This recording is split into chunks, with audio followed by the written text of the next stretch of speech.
Hello friend, आप सबका स्वागत है आपके अपनी YouTube channel Litu light tutorial पर। आज हम लोग Uttar Pradesh public service commission assistant engineer का क्वेश्चन को एनालिसिस करेंगे। इस पेपर में हम लोग देखेंगे कौन सा टॉपिक से ज़्यादा क्वेश्चन आया है जो आपके लिए हेल्पफुल होगा, क्योंकि ये वैकेंसी 2022 में आया हुआ और एग्ज़ाम इसका अप्रैल मई में होगा। तो चलिए स्टार्ट करते हैं पेपर 1 को। अभी जो मैं एनालिसिस करने वाला हूँ पेपर 1 का एनालिसिस कर रहा हूँ। ये पेपर में आपका 1 से 25 क्वेश्चन तक है, हिंदी है, सामान्य हिंदी रहता है, और 26 से लेकर 125 question electrical engineer part 1, electrical engineer 1 का क्वेश्चन रहेगा। तो चलिए बिना टाइम वेस्ट किए हुए स्टार्ट करते हैं आज का पहला क्वेश्चन। देखिए, निम्नलिखित में से तद्भव शब्द बताना। इसमें क्या तद्भव बताना, आपको निम्नलिखित में तद्भव बताना। तो आपका देखिए क्या लिखा हुआ, पहला ऑप्शन वानर है, और सेकेंड ऑप्शन देखिए तेल है, थर्ड ऑप्शन पीत है, और फोर्थ ऑप्शन घोटक है। तो तद्भव बताना, तो वानर, पीत, घोटक ये तीनों आपका तत्सम शब्द है। तेल जो है ये तद्भव है, तो आपका सही आंसर हो जाएगा ऑप्शन बी, तेल। क्योंकि देखिए बताते हैं, एक थोड़ा सा आपको ट्रिक बताते हैं तद्भव और तत्सम के लिए। तो तत्सम के लिए आपको याद रखिएगा, जहाँ पर ये स्र दिख जाए तो स्र से जैसे इसका वर्ड देखते हैं अक्षर, ठीक है, ये सब वर्ड आपका क्षीर, ये आपका तत्सम शब्द है। और ट्रिक और देखिए बताते हैं आपको, जहाँ पर आपको खा दिख जाए और आपको ये छाता वाला सा दिख जाए तो इसमें आप तद्भव शब्द से जैसे तद्भव शब्द होगा। जैसे एग्जांपल में देते हैं खीर, तो खीर जो वर्ड है वो आपका तद्भव है। और छ दिख गया जिसमें उसमें छ कोई भी वर्ड दिखेगा आपको बीच में तो आप तद्भव मारिएगा। तो ये आपका ट्रिक है जो आपके लिए हेल्पफुल होगा, क्योंकि मैंने यहाँ पर आपका ऑप्शन में पूछा तद्भव, तो तद्भव का सबसे एक आपको बना दिया। और एक एग्जांपल में देता हूँ आपको, एक और ट्रिक बताता हूँ। जहाँ पर वह दिख जाए, जैसे जहाँ वह दिख जाए तो वह आपको समझ जाइएगा वो तत्सम है, तत्सम, ठीक है, तत्सम है। क्योंकि वह वर्ड से जो स्टार्ट, जैसे वानर हो गया तो वानर आपका क्या है, तत्सम हो गया। वहीं पर अगर बा दिख जाए, जो बा वाला वर्ड होगा वो आपका तद्भव हो जाएगा। तो ये सब याद रखिएगा। ठीक है, थोड़ा सा बता दे रहे हैं, हेल्पफुल होगा आपके लिए। अगर ये क्वेश्चन इसमें आया तो हो सकता है कुछ और आ जाए। तो जैसे एग्जाम्पल ने आपको व से बता दिया, वानर हो गया, बा से बंदर हो गया, ठीक है। तो ये सब याद रखिएगा। चलिए नेक्स्ट क्वेश्चन को देखते हैं। नेक्स्ट क्वेश्चन क्या है, नेक्स्ट क्वेश्चन क्या है, अनेकार्थक शब्द सारंग का निम्नलिखित में से एक अर्थ बताना है। एक अर्थ नहीं है, यहाँ देखिए क्वेश्चन में नहीं बताना है। क्या बोल रहा है क्वेश्चन में, आपको नहीं बताना है। यहाँ पर देखिएगा, मार्क कर लीजिएगा, नहीं। तो नहीं कौन सा है, देखिए सारंग, सारंग का मतलब होता है कामदेव होता है, तलवार होता है, ज्योतिषी होता है। मगर एक भौरा जो है वो आपका सारंग का वर्ड नहीं है, तो इसका सही आंसर हो जाएगा ए नंबर। क्लियर है। चलिए नेक्स्ट क्वेश्चन को देखते हैं। नेक्स्ट क्वेश्चन क्या है, नेक्स्ट क्वेश्चन आपका है, अंदर अंदर कड़ाही में गुड़ पकना, इस मुहावरे का सही अर्थ बताना। तो अंदर अंदर गुड़ पकना, कड़ाही में, इसका सही अर्थ बताना है। तो आपका समझ में आ रहा है कि अंदर अंदर कड़ाही में गुड़ पकना मतलब कि अंदर से गुप्त मंथन हो रहा है, मतलब कि अंदर अंदर कोई षड्यंत्र चल रहा है। तो पहला ऑप्शन देखिए ज्ञान होना, ये तो नहीं होगा, ज्ञान होना नहीं होगा, स्वसीमित होना ये भी नहीं होगा, किसी काम में ना आना ये भी नहीं होगा। तो सही आंसर क्या है, गुप्त मंथन होना, ऑप्शन बी। तो मैंने आपको डिटेल एनालिसिस कर रहा हूँ क्योंकि आपको सही आंसर भी बता रहा हूँ, इसलिए ये वीडियो थोड़ा लंबा होगा। तो अंत तक वीडियो देखिए, क्योंकि ये अभी हिंदी का क्वेश्चन 1 से 25 क्वेश्चन बता रहा हूँ, फिर उसके बाद टेक्निकल क्वेश्चन बताऊँगा जो कि आपको हेल्पफुल होगा कि कौन सा टॉपिक से ज़्यादा क्वेश्चन आया है। चलिए नेक्स्ट क्वेश्चन को देखते हैं। नेक्स्ट क्वेश्चन क्या है, नेक्स्ट क्वेश्चन है, निम्नलिखित में शुद्ध वर्तनी का शब्द है। तो शुद्ध वर्तनी का शब्द बताना आपको। शुद्ध वर्तनी, तो अनाधिकार ये गलत है, रचयिता ये तो ऐसे ही दिख रहा, गलत है। सहस्त्र, सहस्त्र आपका सही वर्ड है, तो इसका शुद्ध वर्तनी सही हो गया सहस्त्र। संग्रहित ये भी गलत है। चलिए नेक्स्ट क्वेश्चन को देखते हैं। नेक्स्ट क्वेश्चन क्या है, नेक्स्ट क्वेश्चन आपका समास योजना की दृष्टि में से एक अशुद्ध योग में, इसमें अशुद्ध दिया हुआ उसको बताना कौन सा इसमें अशुद्ध है। तो समास के बारे में आप पढ़े होंगे। तो समास में देखिए क्वेश्चन पूछा हुआ सतसाई, जहाँ भी नंबर के बारे में बोला जाए वो द्विगुणी समाज हो जाए, जैसे कि सतसाई, सतसाई में सत मतलब 7 आ जा रहा है, ये नंबर के बारे में आ रहा है। तो नंबर आ रहा है तो आपका द्विगुणी समास है। अब देखिए सेकंड ऑप्शन देखिए तुलसीकृत, तुलसीकृत तत्पुरुष समास है। मंदोदरी, मंदोदरी क्या है? बहुब्रीहि समास। कोई तीसरा पद के बारे में बोला जाए, वो जैसे गजानन, तो गजानन क्या है? गणेश भगवान को बोला जा रहा है, तो वो तीसरा पद के लिए हो तो बहुब्रीहि समास हो गया। और आपका अशुद्ध बताना ना, तो ये तीनों आपका शुद्ध है। जो अभी दिया हुआ है सत्साही द्विगुणी समास सही है, तुलसीकृत तत्पुरुष समास से ये भी सही है, मंदोदरी वो भी सही है, बहुब्रीहि बच गया लास्ट ऑप्शन, यही गलत है। जो भी अवयवी है समास दिया हुआ ये गलत है, ऑप्शन डी गलत है, मगर इसमें अशुद्ध चुनना है, तो मेरा सही आंसर हो जाएगा डी नंबर। क्लियर है? चलिए नेक्स्ट क्वेश्चन को देखते हैं। नेक्स्ट क्वेश्चन क्या बोल रहा है? अलग होने के अर्थ में से कारक चिन्ह का प्रयोग होता है। जो अलग होता है ना, कौन सा कारक चिन्ह है? से जो यूज करता ने कर्म को, जैसे हम लोग ने का, ये सब कौन कारक का भेद बताना। जैसे इसमें से पूछा, तो से दो तरह का होता है, एक साथ में यूज होता है, एक अलग होता है। तो इसमें कौन सा पूछा? अलग के कारण से के लिए पूछ रहा है। तो अपादान कारक है जो अलग होने के से होता है, क्योंकि जैसे पेड़ से पत्ते गिर रहे हैं, पेड़ से पत्ते गिर रहे हैं, इसका मतलब हो गया कि पेड़ से पत्ता गिर रहा तो अलग हो रहा। तो से जहाँ यूज हो रहा है ये अपादान कारक के लिए होता है। सही आंसर हो जाएगा अपादान कारक। करण कारक क्या हो जाए? इससे, इसमें भी से यूज होता है, मगर किसी का काम में साथ देने के लिए यूज होता है, तो करण कारक तो होगा नहीं।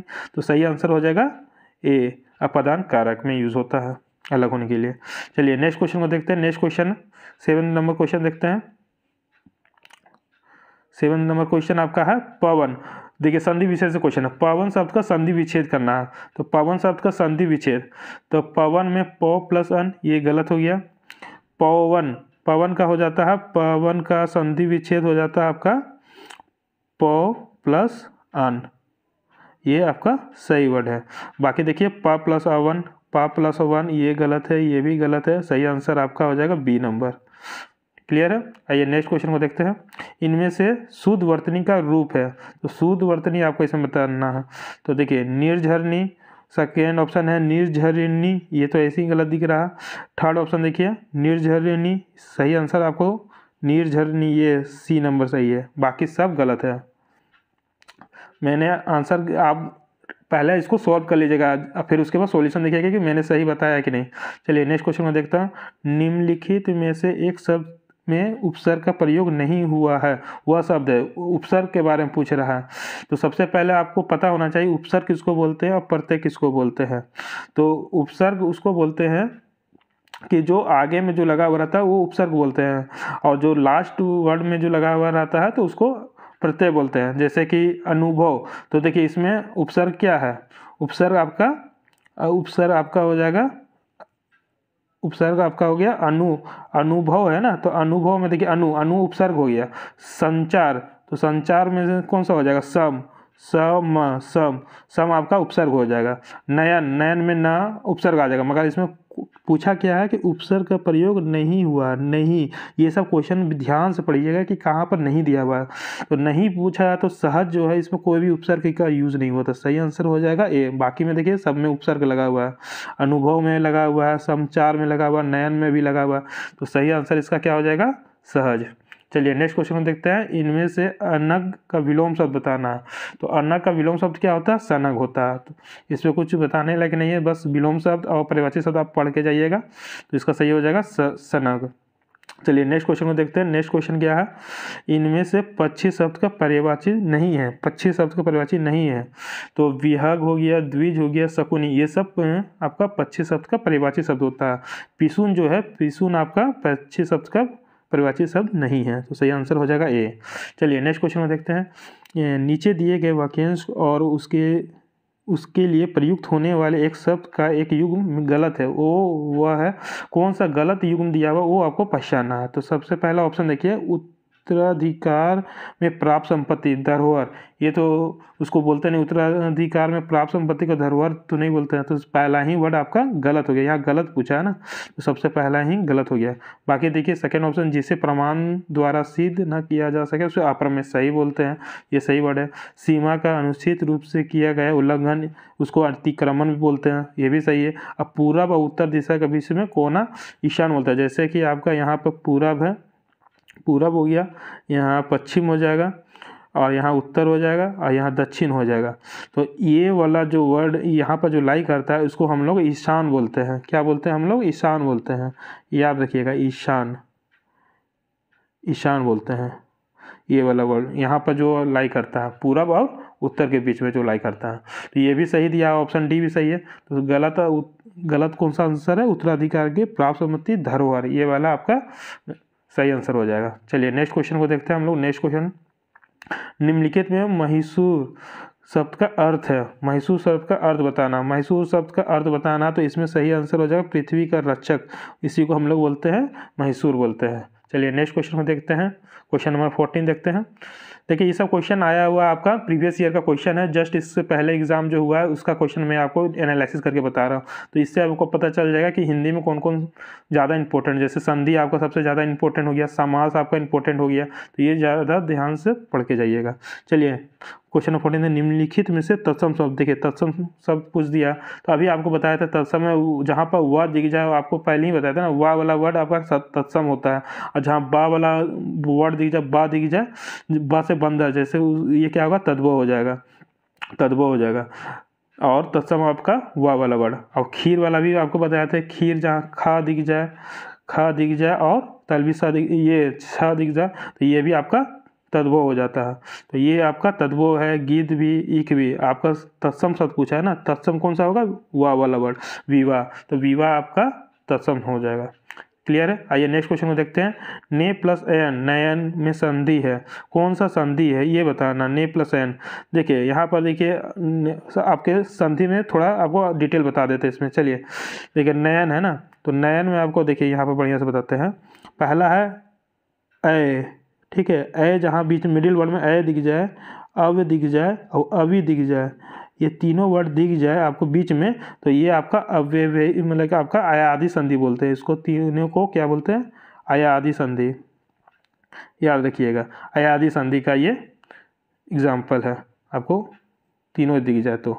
क्लियर है? अगर आपको यन संधि, यन संधि में क्या होता है? यन संधि में ये भी देख ले, या दिख जाए, वा दिख जाए, र दिख जाए, या व र के साथ में कुछ अधूरा वर्ड हो, अधूरा वर्ड, अधूरा अगर कोई वर्ड इससे साथ या व र के साथ में अधूरा, जैसे कि हो जाएगा अत्याचार। देखिए अत्याचार, तो अत्याचार में देखिए यहाँ पर या के साथ में क्या ता आधा अधूरा वर्ड है, तो ये ऐसा एग्जाम्पल आपको दिख जाए तो ये इसको बोलते हैं हम लोग यन संधि। ये किसका एग्जाम्पल है? यन संधि का। आपको यन संधि बता दिए, आपको अयादी संधि बता दिए। अब गुण संधि के बारे में देख लीजिए। गुण संधि क्या होता है? गुण संधि में क्या होता है? गुण संधि में आपका जहाँ पर ए दिख जाए, मतलब ए ओ दिख जाए, तो अर दिख जाए, ए ओ अर दिख जाए, वो आपका गुण संधि हो जाता है। इसमें डायरेक्ट याद रखिएगा, इस तरह का आपका कुछ होगा। एक मिनट, आपका इस तरह का होगा, इसके ऊपर में एक अकारांत हो जाए, ये आपका गुण संधि का एग्जाम्पल है। अगर वृद्धि संधि बच गया, लास्ट ऑप्शन क्या है? वृद्धि संधि। तो वृद्धि संधि भी देख लीजिए, जहाँ पर आपको वृद्धि संधि में इस तरह का दिख जाए तो आपको वृद्धि संधि टिक कीजिएगा। तो आपको चारों का एग्जाम्पल जो दिया, चारों का ऑप्शन का मैंने डिटेल बता दिया। तो यहाँ पर देखिए ए दिख रहा ऑप्शन में, देखिए यहाँ क्या दिख रहा है? यहाँ पर नयन में ए दिख रहा है, मिडिल में ए दिख रहा, नयन में ए दिख रहा, तो ए किसका संधि है? आयादी संधि का। तो सही आंसर क्या हो जाएगा? Option C. तो चलिए नेक्स्ट क्वेश्चन देखते हैं। आपको इसको संधि के बारे में आपको अच्छा से बता दिए। चलिए नेक्स्ट क्वेश्चन देखते हैं। निम्नलिखित में से शुद्ध वर्तनी का शब्द है, तो शुद्ध वर्तनी आपको बताना है। तो शुद्ध वर्तनी देखिए उज्ज्वल, पहला ही वर्ड आपका शुद्ध है, उज्ज्वल। उज्ज्वल सही लिखा हुआ है, बाकी सब देखिए उज्ज्वल में गलत लिखा हुआ है, तो सही आंसर हो जाएगा ए। चलिए नेक्स्ट क्वेश्चन को देखते हैं। नेक्स्ट क्वेश्चन क्या है? बुद्धिहीन शब्द व्याकरण की दृष्टि से इनमें से किस संवर्ग में है? बुद्धिहीन शब्द का, तो बुद्धिहीन किसका व्याकरण में से आता है? संज्ञा नहीं है, संज्ञा तो नहीं है, संज्ञा का तो नाम को बोला जाता है, सर्वनाम भी नहीं है। विशेषण, विशेषण होता है किसी के बुद्धिहीन, मतलब कि प्रकट करता है, सुंदरता हो गया, बुद्धिहीन हो गया, तो विशेषता किसी के बारे में बताया उसे विशेषण बोलते हैं। तो सही आंसर क्या हो जाएगा? विशेषण। बुद्धिहीन किसका व्याकरण में आता है? विशेषण में आता है, क्रिया तो है नहीं, तो सही आंसर हो जाएगा विशेषण। चलिए नेक्स्ट वर्ड देखते हैं। क्वेश्चन नंबर 18 देखिए। देखिए इनमें से दंत ध्वनियाँ है, इसमें दंत ध्वनियाँ कौन सा है ये आपको बताना है। तो दंत ध्वनियाँ के बारे में देखिए आपको बताते हैं। पहले कंठ वर्ग, का वर्ग किस में आता है? कंठ वर्ग में आता है। फिर चा वर्ग, चा छा जा जा वाला जो आता है वो किस में आता है? तालव्य में आता है। फिर आपका ट वर्ग, ट ठ ड ढ किस में आता है? आपका मूर्धन्य में आता है। और उसके बाद क्या आता है आपका दंत वर्ग कौन सा था? त थ द ध।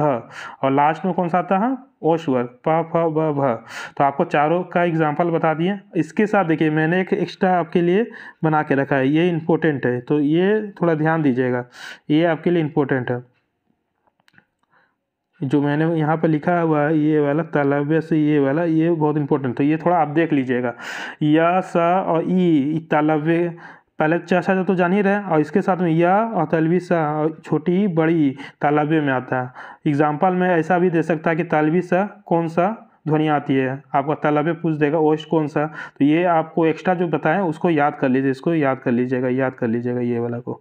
ठीक है, क्लियर। तो आपका दंत पूछा तो दंत वाला कौन सा आ जाता? त था द वाला। और इसके साथ में ला और सा, ये भी याद रखिएगा, ला और सा भी आपका दंत में आता है। चलिए नेक्स्ट क्वेश्चन को देखते हैं।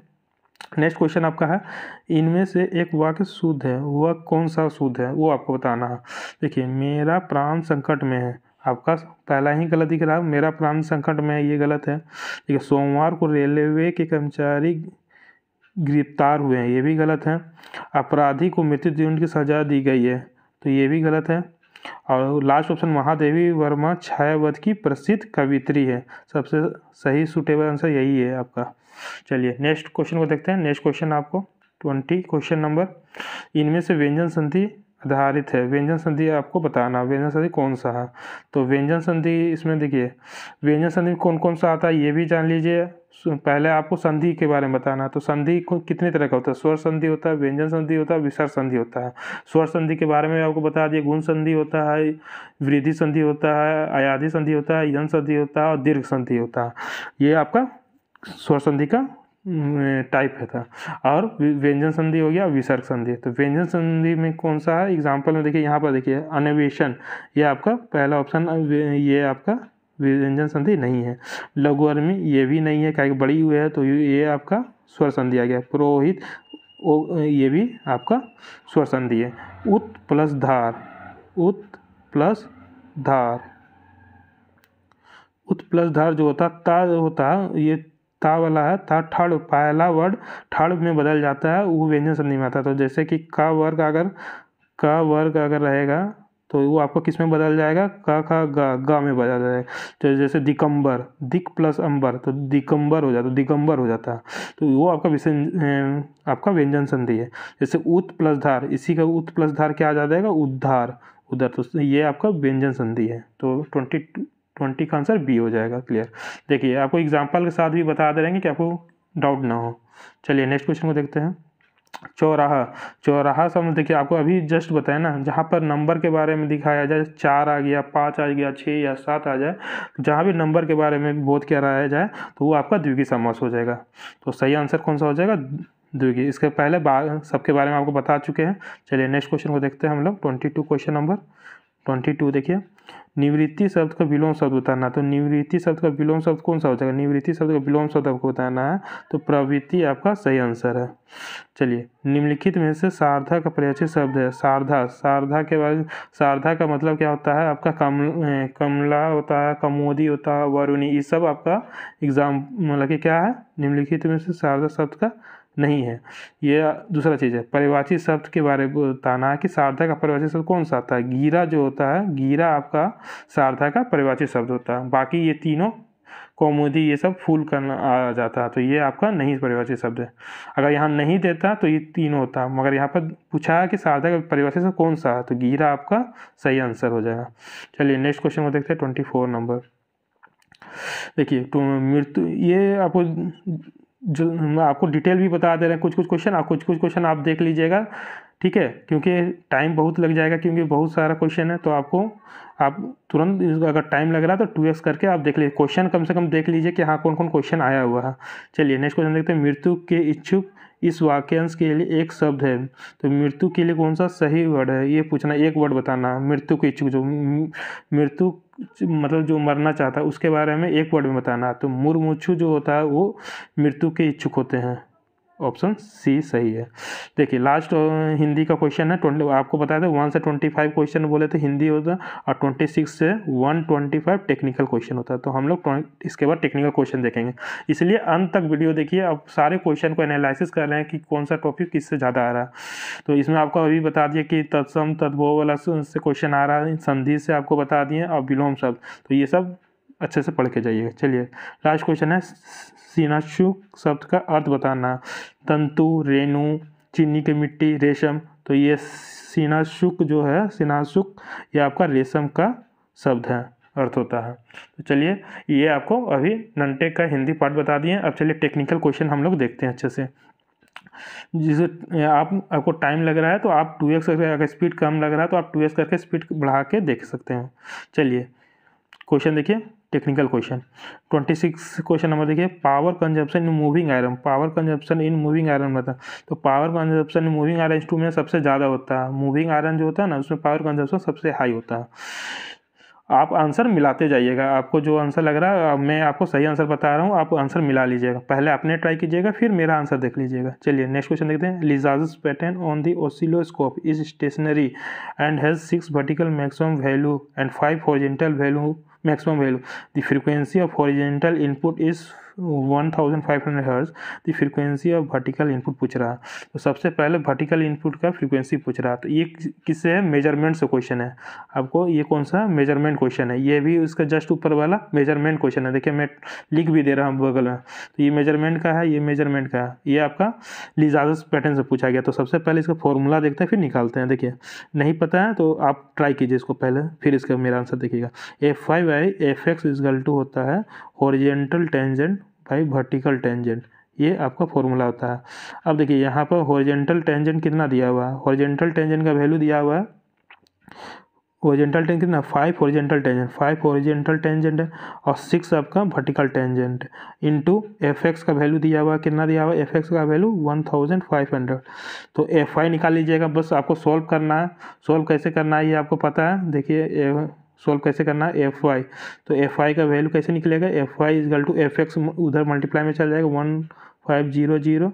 हॉरिजॉन्टल टेंजेंट कितना था, हॉरिजॉन्टल टेंजेंट जस्ट आपको अभी बताया आपका 5 है हॉरिजॉन्टल टेंजेंट और 6 वर्टिकल टेंजेंट। इसको सोल्व कीजिएगा तो 1250 हर्ट्ज आ जाएगा। तो कौन सा सही आंसर आ जाएगा, ऑप्शन बी नंबर। क्लियर, आपको मैंने सोल्व करके भी बता दिया। चलिए नेक्स्ट क्वेश्चन देखता हूँ। चलिए नेक्स्ट क्वेश्चन सोल्व कीजिए, ये आप सोल्व कीजिएगा। इसका आंसर बता देता हूँ। इसका सही आंसर है 406। इसको सोल्व करके कमेंट कीजिएगा ये इतना आंसर आ रहा कि नहीं। चलिए नेक्स्ट क्वेश्चन देखते हैं।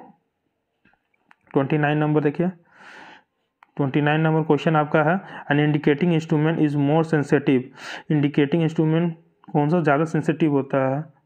Question, an indicating instrument is more sensitive if its torque to weight ratio. Sensitive कब होता है, जब टॉर्क टू वेट रेशियो इसका क्या होता है, हाई होता है कि लो होता है कि यूनिटी होता है, ये पूछ रहा है। तो इंडिकेटिंग इंस्ट्रूमेंट का टॉर्क बाई वेट रेशियो, अगर सेंसिटिव ज़्यादा करने के लिए टॉर्क बाई वेट रेशियो को हायर होना चाहिए, यूनिटी से ज़्यादा होना चाहिए। तो इसका सही आंसर हो जाएगा ए ना, मच लार्जर देन यूनिटी। देखिए 30 क्वेश्चन देखिए। 30 का 2 watt meter method can be use to measure the total power deliver. तो total power deliver 2 watt meter के लिए स्टार कनेक्टेड लोड ओनली होता है। क्या लोड मेरा जो है वो स्टार ही रहेगा। ऑप्शन बी देखिए, डेल्टा मेरा जो लोड है मेरा डेल्टा कनेक्टेड रहेगा, या लोड मेरा डेल्टा हो या स्टार हो। और लास्ट ऑप्शन है star connected with neutral load. तो आपका 2 वाट मीटर में आपका जो टोटल पावर डिलीवर निकालते हैं वो लोड में कुछ भी हो सकता है, स्टार भी हो सकता है, डेल्टा कनेक्टेड भी लोड हो सकता है। तो इसका सही आंसर हो जाएगा ऑप्शन सी। चलिए नेक्स्ट क्वेश्चन को देखते हैं। 31 देखिए, 31 आप सॉल्व कीजिएगा। देखिए ये सब किससे क्वेश्चन है, ये सब आपको जितना भी अभी बता दे रहे हैं ये किसका क्वेश्चन है, ये आपका मेजरमेंट का क्वेश्चन है। इसका जस्ट ऊपर ये भी आपका मेजरमेंट का क्वेश्चन है। तो मेजरमेंट से भी अच्छा खासा क्वेश्चन पूछ रहा है, तो इसीलिए मेजरमेंट भी पढ़ के अच्छे से जाइएगा। चलिए 31 का क्वेश्चन देखते हैं। ये आपका क्या है, एन ओवरऑल लाइन, ये आपका पावर सिस्टम का क्वेश्चन आ गया। तो ये आप सोल्व करके इसको बताइए कौन सा सही आंसर आ रहा है। मैं ऐसे आपको बता देता हूँ, सही आंसर है इसमें कोई भी नहीं, नन ऑफ दिस।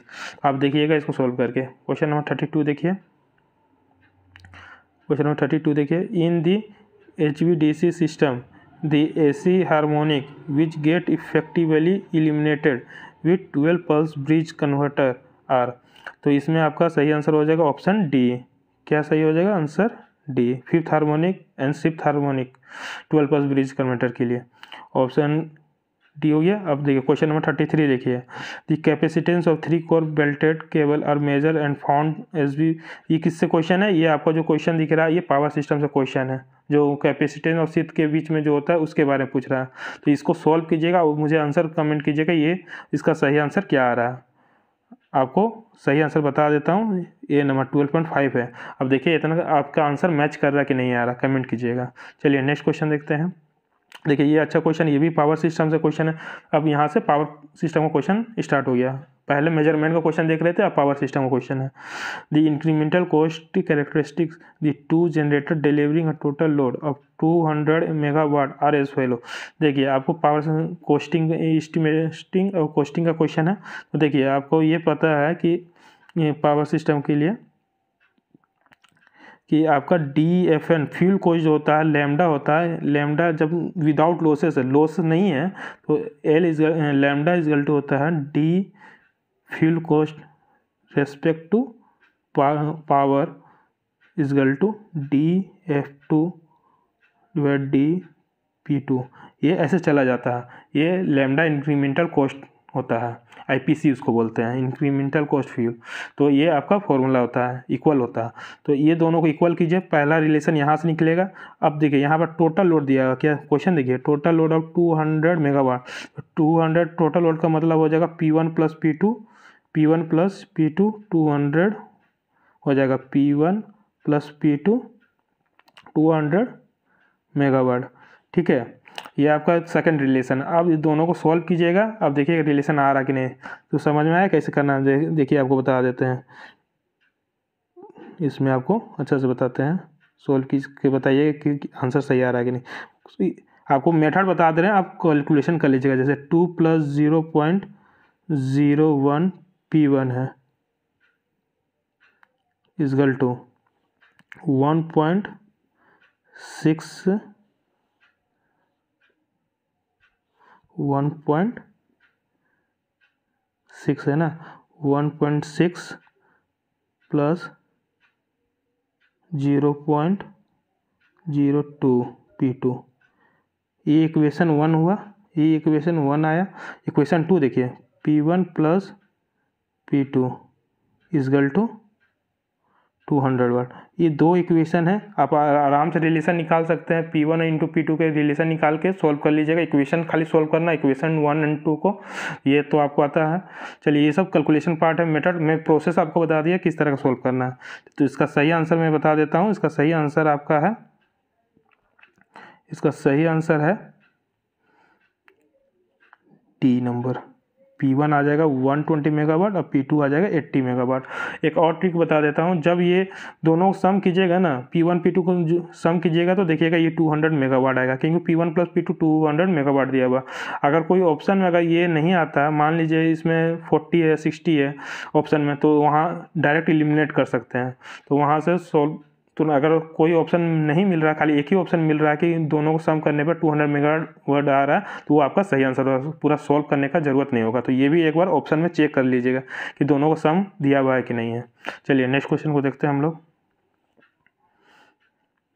देखिए पावर सिस्टम का ही है। The insulation of the modern EHV line is design based on. तो इसका सही आंसर क्या हो जाएगा?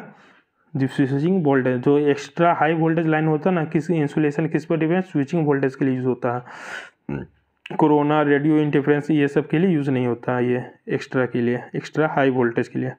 तो सही आंसर हो जाएगा बी, सी आंसर। चलिए नेक्स्ट क्वेश्चन है, coefficient of reflection of voltage for short circuit line. तो कोफिशिएंट ऑफ रिफ्लेक्शन पूछ रहा है ऑफ वोल्टेज शॉर्ट सर्किट के लिए। शॉर्ट सर्किट के लिए -1 होता है। आइए नेक्स्ट क्वेश्चन को देखते हैं। Question number 37। क्वेश्चन नंबर 37 है, for line to line fault of an unloaded generator then. तो क्वेश्चन आपको क्या बोल रहा है कि लाइन टू लाइन फॉल्ट। तो लाइन टू लाइन के बारे में आपको पता है, लाइन टू लाइन में क्या होता है, positive sequence equal to minus negative sequence होता है।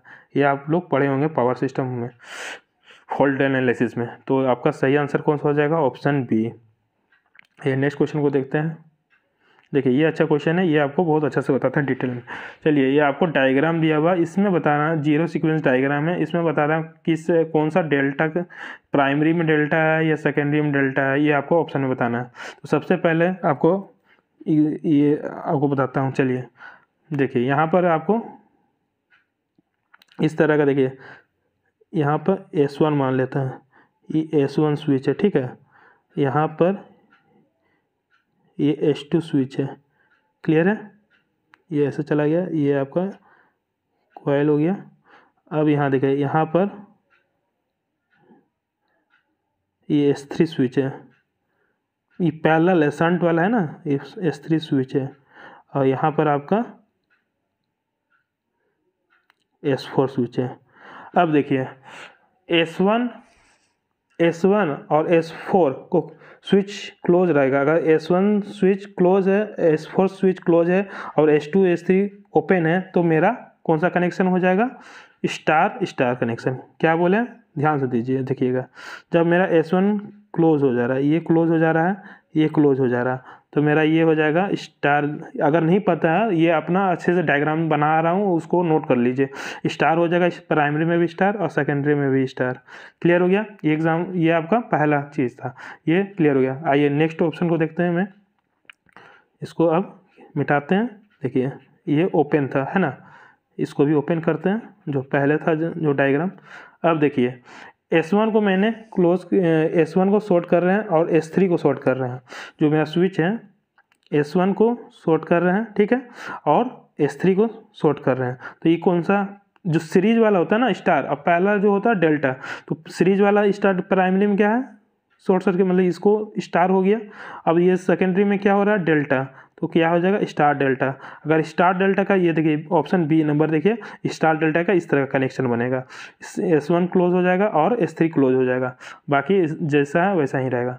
ठीक है, क्लियर हो गया। चलिए नेक्स्ट ऑप्शन को देखते हैं हम लोग। तो आपको ये डिटेल बता रहा हूँ, चारों ऑप्शन के बारे में बता दे रहा हूँ, जो कि आपको अगला एग्जाम में, अगर एग्जाम में आए तो आपको डाउट ना हो। इससे कोई भी क्वेश्चन पूछ सकता है, 4 ऑप्शन होता है, चारों के बारे में पूछ सकता है। अब देखिए आपको बताता हूँ, ये वाला S2 को क्लोज कर रहे हैं, S2 को क्लोज कर रहे हैं, ठीक है, और S3 को क्लोज कर दे रहे हैं। तो ये वाला डायग्राम बन गया, जो कि आपको दिया हुआ, देखिए यहाँ पर ये जेड नोड है ना, ये देखिए ये वाला डायग्राम बन गया। ये इसको क्लोज किया, इसको क्लोज किए, तो ये एग्जाम बन गया। तो ये डेल्टा हो जाएगा, क्योंकि पैरेलल वाला कनेक्शन है, ये भी पैरेलल कनेक्शन, तो डेल्टा डेल्टा। तो इसका सही आंसर क्या हो जाएगा? आपका जो फिगर दिया हुआ था, इसका सही आंसर हो जाएगा डेल्टा बाई डेल्टा। तो मैंने आपको सारा आंसर आपको बता दिया है इस डायग्राम से, तो क्लियर हो जाएगा। बस खाली याद रखिएगा कि सीरीज कनेक्शन, अगर सीरीज वाला स्विच है ना, अगर ये शॉर्ट सर्किट होता है तो स्टार कनेक्शन होता है। अगर पैरेलल स्विच जो है आपका, अगर शॉर्ट सर्किट होता है, वो डेल्टा हो जाता है। तो देखिए प्राइमरी ये हो गया, ये S1 S2 प्राइमरी हो गया, और S3 S4 सेकेंडरी हो जाएगा। अब S1 क्लोज हो जाएगा या S2 एक ही क्लोज होगा, और इसमें S3 या S4 एक ही क्लोज होगा। तो यहाँ से आप स्टार डेल्टा आप डिनोट कर सकते हैं कौन सा फिगर से। तो चलिए इसका मैंने डिटेल एनालिसिस बता दिया हूँ 38 का। इसका सही आंसर का कौन सा? ए नंबर है। क्लियर हो गया? मेरा पढ़ाया हुआ कैसा लग रहा है आप कमेंट कीजिएगा, और वीडियो को सपोर्ट कीजिए कि मैंने आपको इसके लिए मेहनत करके लेके आया हूँ, और डिटेल एनालिसिस भी कर रहा हूँ, मैंने आंसर भी आपको सही सही बता रहा हूँ। तो आप एक बार देख लीजिए, मिला लीजिएगा। चलिए नेक्स्ट क्वेश्चन को देखते हैं। 39 नंबर। 39 नंबर क्या है? ये भी पावर सिस्टम का क्वेश्चन है। तो the maximum demand of a consumer is 2 kilowatt and the corresponding daily energy consumption is 30 unit. What is the corresponding load factor? तो मुझे लोड फैक्टर पूछा, तो आपको सबसे पहले फॉर्मूला आना चाहिए। तो लोड फैक्टर का फॉर्मूला होता है, लोड फैक्टर होता है आपका, क्या होता है? Load factor average by maximum, average by maximum demand. तो एवरेज बाई मैक्सिमम, यहाँ पर क्या दिया हुआ है? एनर्जी दिया हुआ है। तो एनर्जी को एवरेज में बदलने के लिए एनर्जी क्या होता है? किलोवाट आवर हो जाता है। मगर मुझे एवरेज डिमांड पूछा ना, डिमांड हमेशा किलोवाट में होता है, तो उससे आवर को डिवाइड कर देंगे। तो आवर को डिवाइड करने के यहाँ डेली पूछ दिया है। अगर डेली पूछा है तो 24 से डिवाइड करेंगे। अगर यहाँ पर ईयरली पूछता या एनुअली पूछता तो 24 इंटू 365 से मल्टीप्लाई करते हैं। चलिए पहले एवरेज डिमांड निकालते हैं। एवरेज डिमांड निकालने के लिए मुझे क्या करना पड़ेगा? 30 यूनिट जो है, इसको हम लोग यूनिट का ही जानते हैं, किलोवाट आवर बोलते हैं। 1 यूनिट मतलब 1 किलोवाट आवर बोलते हैं। तो 30 इंटू 24 ये आ गया, किस में आ गया? आपका किलोवाट में आ गया, ये एवरेज डिमांड आ गया। अब मैक्सिमम डिमांड का वैल्यू दिया हुआ कितना 2 किलोवाट। चलिए फॉर्मूला में पुट करते हैं। फॉर्मूला में पुट कीजिएगा 30 × 24 इंटू कितना दिया हुआ 2 किलोवाट। और इसको 2 किलोवाट दिया हुआ, इसको सॉल्व कीजिएगा तो इसका सही आंसर आ जाए। इंटू परसेंटेज में तो इंटू मल्टीप्लाई 100 कर लीजिएगा, तो इसका सॉल्व कीजिएगा तो 32.5% आ जाएगा। तो आप सॉल्व करके देखिएगा ये इतना आंसर आ रहा है कि नहीं आ रहा। क्लियर है? तो आप कमेंट कीजिएगा ये आपका इतना सी नंबर आ रहा है कि नहीं। क्लियर है? अगर यहाँ पर ईयरली रहता तो यहाँ 24 × 365 करते हैं। अगर ईयरली देता या एनुअली लिखता तो, मगर यहाँ क्वेश्चन पर ये तो क्वेश्चन नहीं पूछा, डेली पूछा तो इसको 365 को नहीं मल्टीप्लाई करेंगे, खाली 24 को करेंगे। क्लियर हो गया? ये सब यूनिट देखते रहिएगा बढ़िया से। एनर्जी दिया है कि एवरेज डिमांड दिया हो, ये ध्यान से देखिएगा क्वेश्चन। बस यहीं पर मिस्टेक कीजिएगा, यहाँ लूज कर जाइएगा मार्क्स। चलिए नेक्स्ट क्वेश्चन को देखते हैं। Question number 40। क्वेश्चन नंबर 40 है the voltage regulation of sun transmission line will be maximum when the value of tan phi r for lagging power factor. चलिए ये तो आपको पता है कि लैगिंग मैक्सिमम के लिए क्या होता है, तो R/X2 हो जाएगा। क्या कि लैगिंग पूछा ना, लैगिंग पावर फैक्टर के बारे में पूछा, तो लैगिंग पावर फैक्टर के बारे में पूछा तो इसका सही आंसर हो जाएगा R/X2। सॉल्व कीजिएगा, इसका आंसर आ रहा है कि नहीं आप कमेंट कीजिएगा। आइए नेक्स्ट क्वेश्चन को देखते हैं। नेक्स्ट क्वेश्चन आपका है 41। ये अब देखिए यहाँ तक आपका क्वेश्चन पावर सिस्टम का था, 40 तक पावर सिस्टम। अब यहाँ से क्वेश्चन आ गया आपका कंट्रोल सिस्टम के बाद। तो पावर सिस्टम का क्वेश्चन आपने देखा, मेजरमेंट का एनालिसिस कर लिए। अब देखिए क्वेश्चन यहाँ कंट्रोल सिस्टम से स्टार्ट हो जाता है। देखिए the -180 degree face, -180 degree face पूछा गया है। क्या दिया हुआ -180 डिग्री दिया हुआ, तो आपका माइनस दिया हुआ है ना, तो देखिए माइनस बोला गया -180, जैसे कि इस तरह का बनाते हैं। माइनस कहाँ पर आएगा, यहाँ पर आ जाएगा माइनस इस तरह का 180 डिग्री ये है -180 डिग्री। तो किधर निगेटिव किस में आ रहा है, negative real axis Nyquist plot में आ रहा है। ये किधर आ रहा है, negative real axis Nyquist plot में। तो इसका सही आंसर डी हो जाएगा। आइए नेक्स्ट क्वेश्चन को देखते हैं। नेक्स्ट क्वेश्चन क्या है, लेट x' = 1 0 2 मैट्रिक्स दिया हुआ x + 0 × u, और ये मैट्रिक्स दिया A matrix, B matrix, C matrix. तो आपको पहचानना कौन सा A मैट्रिक्स है कौन सा B मैट्रिक्स, इसको A मैट्रिक्स बोलते हैं। ठीक है, ये आपका B मैट्रिक्स है और ये आपका C मैट्रिक्स है। क्लियर है? A B C मैट्रिक्स समझ में आ गया। अब यहाँ देखिए क्वेश्चन में क्या है, ऑब्जर्वेबल और कंट्रोलेबिलिटी। तो सबसे पहले आपको बताता हूँ कि ऑब्जर्वेबिलिटी और कंट्रोलेबिलिटी का फॉर्मूला क्या होता है। तो ऑब्जर्वेबिलिटी सबसे पहले कंट्रोलेबिलिटी देखते हैं। कंट्रोलेबिलिटी के लिए क्या होता है, कंट्रोलेबिलिटी के लिए निकालने के लिए हम लोग करते हैं B matrix into A B matrix. अगर 2 ऑर्डर है तो बी इंटू ए बी यहीं तक का मैट्रिक्स होगा, ये यहाँ तक का मैट्रिक्स। अगर थर्ड ऑर्डर आ जाएगा तो n × n मतलब 3 × 3 का मैट्रिक्स रहेगा, तो यहाँ a² × b। ठीक है, ऐसे ही चला जाता है। बस यहाँ a⁻n−1 होता है इंटू बी। अगर मेरा थर्ड ऑर्डर है तो यहाँ पर 3 पुट कीजिएगा, 3−1 तो a² b तक चलेगा। अगर यहाँ सेकेंड ऑर्डर है, जैसे यहाँ देखिए 2 × 2 क्रॉस मैट्रिक्स, तो यहाँ n का वैल्यू 2 हो जाएगा, 2−1 कीजिएगा तो क्या आ जाएगा, ए बी आ जाएगा, मतलब b × ए बी तक का मैट्रिक्स बनेगा। तो आपको इसको सॉल्व करना होगा। ये आपका कंट्रोलेबिलिटी। अब उसका कंडीशन क्या होता है कंट्रोलेबिलिटी के लिए, कि मेरा इसका डिटर्मिनेंट, ये जो हम लोग निकाले हैं इसका डिटर्मिनेंट नॉट इक्वल टू 0 आ जाए। अगर मेरा डिटर्मिनेंट इस मैट्रिक्स का नॉट इक्वल टू 0 आया तो मेरा कंट्रोलेबिलिटी है। अगर मेरा डिटर्मिनेंट का वैल्यू 0 आ जाए तो ये नॉट कंट्रोलेबिलिटी हो जाएगा। क्लियर है? तो आपका कंट्रोलेबिलिटी के बारे में बता देते हैं। चलिए ऑब्जर्वेबिलिटी के बारे में थोड़ा देख लेते हैं। तो ऑब्जर्वेबिलिटी क्या होता है, ऑब्जर्वेबिलिटी होता है आपका, ऑब्जर्वेबिलिटी के लिए होता है C transpose matrix, C transpose matrix, A transpose C transpose, ये सेकंड के लिए। इसी तरह का अगर थर्ड के लिए रहेगा 3 × 3 मैट्रिक्स का रहेगा तो A ट्रांसपोज का whole square into C transpose. Clear है, ये आपका मैट्रिक्स बनेगा। उसी तरह का अगर डिटरमिनेंट इस मैट्रिक्स का डिटरमिनेंट नॉट इक्वल टू 0 आएगा तो मेरा ऑब्जर्वेबिलिटी बोलेंगे इसको। अगर मेरा डिटरमिनेंट 0 आ गया तो इसको नॉट ऑब्जर्वेबिलिटी बोलेंगे। तो आपको क्लियर हो गया, कंट्रोलेबिलिटी और ऑब्जर्वेबिलिटी आपको दोनों बता दिए। बस इसको सॉल्व कीजिएगा और देखिएगा सही आंसर आ रहा है कि नहीं। इसका सही आंसर आपको बता देता हूँ कि सी है, ऑब्जर्वेबल है for all non zero value of B. चलिए नेक्स्ट क्वेश्चन को देखते हैं। Next question 43। देखिए नेक्स्ट क्वेश्चन है कंसीडर सोलर रेडिएशन। ये आपका इसको सॉल्व कीजिएगा, ये पावर सिस्टम का ही पूछ दिया गया है। तो इसका सही आंसर आपको मैं बता देता हूँ, इसको सॉल्व करके देखिएगा कि आ रहा है कि नहीं। इसका सही आंसर आपका ए नंबर है। क्या आंसर है? ए नंबर 38 मीटर स्क्वायर। चलिए नेक्स्ट क्वेश्चन को देखते हैं। ये सारा क्वेश्चन सॉल्व करने में बहुत समय आपका भी चला जाएगा, क्योंकि मैं आपको डिटेल एनालिसिस दे रहा हूँ बस कि आपको क्वेश्चन का एनालिसिस हो जाए कि हाँ किस टॉपिक से ज़्यादा क्वेश्चन आ रहा है, और जो क्वेश्चन सॉल्व कर रहा हूँ उसको ध्यान से देख लीजिए, अगर नहीं आता है उसको ध्यान से नोट कर लीजिए। चलिए, sheath are used in cable. Sheath किस लिए यूज़ करते हैं केबल में? शीट का यूज़ होता है ना prevent ingress of moisture, moisture को प्रिवेंट करता है, मतलब अंदर घुसने नहीं देता केबल के अंदर में। तो शीट का काम ही होता है प्रिवेंट इनग्रेस ऑफ मॉइस्चर। तो इसका सही आंसर हो जाएगा सी नंबर।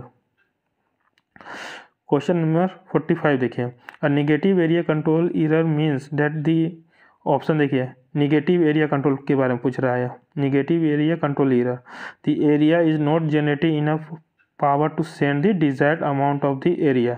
ऑप्शन ए इसका सही आंसर है। चलिए नेक्स्ट क्वेश्चन को देखते हैं 46। In the three phase system the current in the return path through neutral is. इसका सही आंसर हो जाएगा ए नंबर 3IA। न्यूट्रल का पूछ रहा है ना, IN के बारे में पूछा है, तो IN क्या हो जाएगा 3IA 0, ये आपको पता है। तो चलिए इसका सही आंसर हो जाएगा ए नंबर। आइए नेक्स्ट क्वेश्चन को देखते हैं। देखिए ये भी पावर सिस्टम का स्विंग बस के बारे में पूछ रहा है। स्विंग बस के बारे में कौन सा, ये दो तरह का होता है, एक स्पेसिफाइड होता है, एक अनस्पेसिफाइड। अगर स्पेसिफाइड पूछ रहा है तो स्पेसिफाइड के बारे में, किसके बारे में स्पेसिफाइड पूछ रहा है? स्विंग बस। तो स्विंग बस के बारे में आपका पूछ रहा है। तो स्विंग बस में स्पेसिफाइड होता है V, डेल्टा।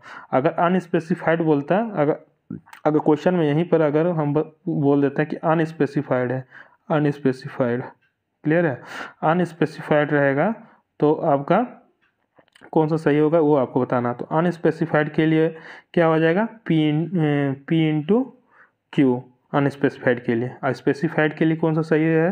आपका V इंटू डेल्टा। ये हो गया किसके लिए? स्विंग बस के लिए। अगर स्लैग बस बोलता, स्लैग बस का स्पेसिफाइड, इस स्लैग बस में P एक्टिव पावर और रिएक्टिव पावर ये दोनों होता है स्पेसिफाइड के लिए, ठीक है। स्पेसिफाइड यहाँ स्पेसिफाइड लिख देते हैं, यहाँ अनस्पेसिफाइड यहाँ बना देते हैं। तो स्पेसिफाइड P क्यू हो गया, अनस्पेसिफाइड का बोल देगा तो V हो जाएगा और यहाँ डेल्टा हो जाएगा। इसी तरह का आपका अगर जनरेटर बस के बारे में बोल दिया जाए, जनरेटर बस, तो जनरेटर बस का स्पेसिफाइड क्या होता है? एक्टिव पावर इंटू वोल्टेज, और अनस्पेसिफाइड क्या हो जाएगा? Q हो जाएगा और डेल्टा हो जाएगा। ये अनस्पेसिफाइड है। तो आपको स्पेसिफाइड अनस्पेसिफाइड दोनों बता दे रहे हैं, सबका बता दिए। सिलेक्ट बस के बारे में बता दिए, जनरेटर बस के बता दिए, स्विंग बस के बारे में भी आपको बता ही दिए। स्विंग बस के बारे में आपको अभी बताएं, V और डेल्टा आपका स्पेसिफाइड हो जाएगा, और अनस्पेसिफाइड कौन सा हो जाएगा? P और Q। चलिए नेक्स्ट क्वेश्चन को देखते हैं। देखिए the efficiency of transmission line, efficiency of transmission line बताना किस पर डिपेंड करता है, या स्पेशल लाइन किससे बढ़ता है? Increase with increase in load power factor. अगर लोड पावर फैक्टर इंक्रीज, जैसे increases with increase in load power factor, तो अगर हम इफिशियंसी इंक्रीज कब करेगा? जब मेरा लोड पावर फैक्टर इंक्रीज करेगा तब मेरा इफिशियंसी इंक्रीज करेगा, directly proportional to load power factor होता है। इसका सही आंसर सी हो जाएगा। देखिए feedback control system is basically, जो फीडबैक कंट्रोल सिस्टम होता है इस किसके लिए बेसिकली होता है? ये आपका लो पास फिल्टर के लिए होता है, लो पास फिल्टर के लिए सही आंसर है। आइए नेक्स्ट क्वेश्चन को देखते हैं। तो नेक्स्ट देखिए कंट्रोल सिस्टम के बारे में क्वेश्चन है, देखिए इसको अच्छे से बताते हैं। देखिए the open loop transfer function of a system, open loop transfer function system दिया हुआ K/S+1 का whole cube, the phase cross over takes place at omega c is equal to √3 for the gain cross also occur at omega c, the value of k should be। तो हमको मुझे question में क्या पूछ रहा है? Value of k पूछ रहा है। तो सबसे पहला बात है कि आपका फेज क्रॉसओवर टेक्स्ट दिया हुआ, तो सबसे पहले आपका मैग्नीट्यूड निकालिए। जैसे मैग्नीट्यूड इक्वल टू 1 होता है, तो मैग्नीट्यूड इक्वल टू 1 कब होता है, किस कंडीशन पर होता है, फेज क्रॉसओवर फ्रीक्वेंसी पर आपका मैग्नीट्यूड इक्वल टू 1 होता है। जैसे गेन निकालते हैं ना, तो gain equal to magnitude equal to 1 कब होता है, जब omega equal to omega PC होता है। तो सबसे पहले इसका मैग्नीट्यूड निकालते हैं। देखिए के इसको क्या लिख सकते हैं, जे ओमेगा लिख सकते हैं, इसको क्या लिख सकते हैं, जे ओमेगा प्लस 1 का होल क्यूब। तो इसका मैग्नीट्यूड निकालना है। सबसे पहले बात है ये जे ओमेगा का मैग्नीट्यूड, तो मैग्नीट्यूड कैसे निकालेंगे, के डिवाइडेड बाय जे ओमेगा, तो इसका होल स्क्वायर मैग्नीट्यूड कैसे निकालते हैं, ओमेगा स्क्वायर प्लस 1 हो जाएगा, अंडर रूट में हो जाएगा, तो ओमेगा स्क्वायर प्लस 1 का होल स्क्वायर, और ऊपर से क्यूब है ना, तो होल स्क्वायर क्या मतलब अंडर रूट हो जाता है, under root omega square plus 1, तो इसका अंडर रूट है, तो 3/2 हो गया इक्वल टू 1।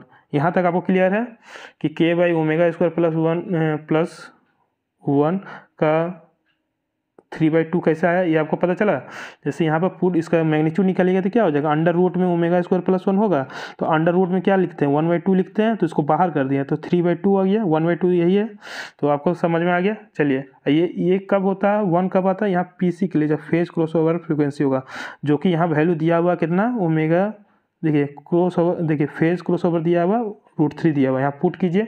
चलिए आपको पुट करके बताते हैं। यहाँ पर के बाई कितना था, √3 दिया था ना, इसका होल स्क्वायर प्लस 1 का अंडर रूट 3/2 इक्वल टू 1। अब देखिए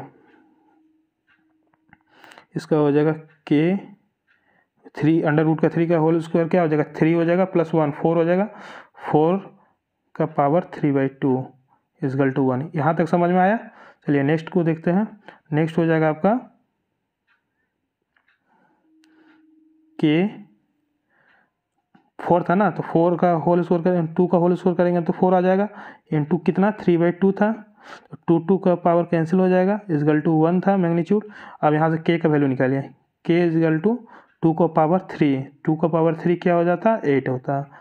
ये आपका सोल्यूशन करेगा, के का वैल्यू आ गया, के इक्वल टू 8। कौन सा सही आंसर है, देखिए ऑप्शन बी सही आंसर, कौन सा, बी। क्लियर हो गया। कैसे सॉल्व किया वो आपको पता है। सबसे पहले इसका मैग्नीट्यूड इक्वल टू 1 कीजिए। अब मैग्नीट्यूड कब निकलता है, ये वो आपका आता है फेज क्रॉसओवर फ्रीक्वेंसी पर मैग्नीट्यूड इक्वल टू 1 आता है। अब वहाँ पर इसका वैल्यू रख दीजिएगा, पुट कर लीजिएगा, और के का वैल्यू निकाल लीजिएगा, जो मैंने आपको सोल्व करके बता दिया। चलिए नेक्स्ट क्वेश्चन को देखते हैं हम लोग। आइए नेक्स्ट क्वेश्चन को देखते हैं। ये भी देखिए कंट्रोल सिस्टम का क्वेश्चन आपका है। कंट्रोल सिस्टम से क्वेश्चन पूछा गया है।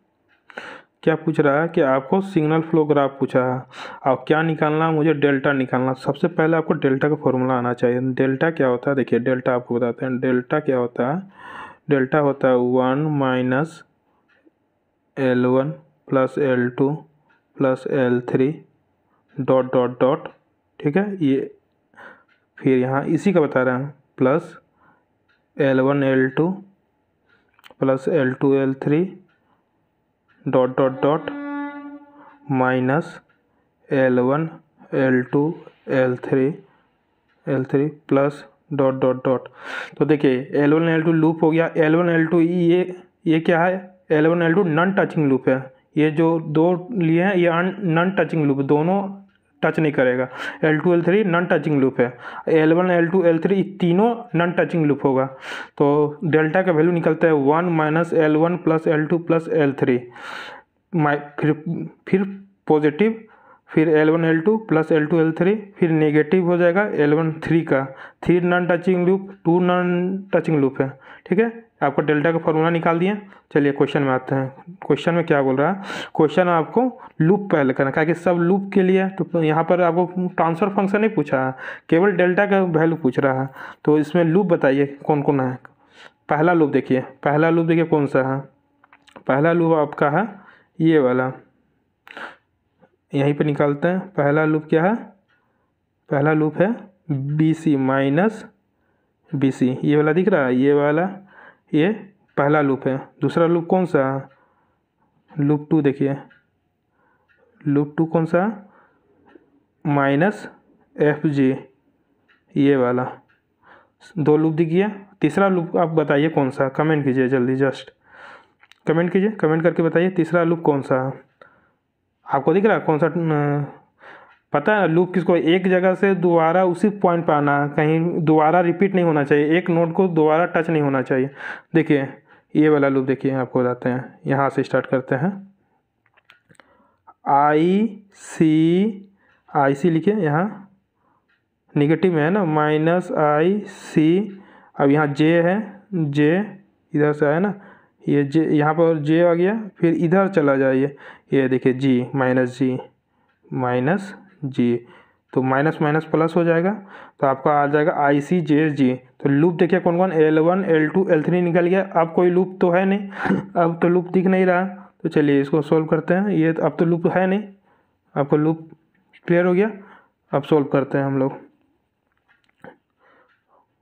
देखिए इसका और क्या होगा,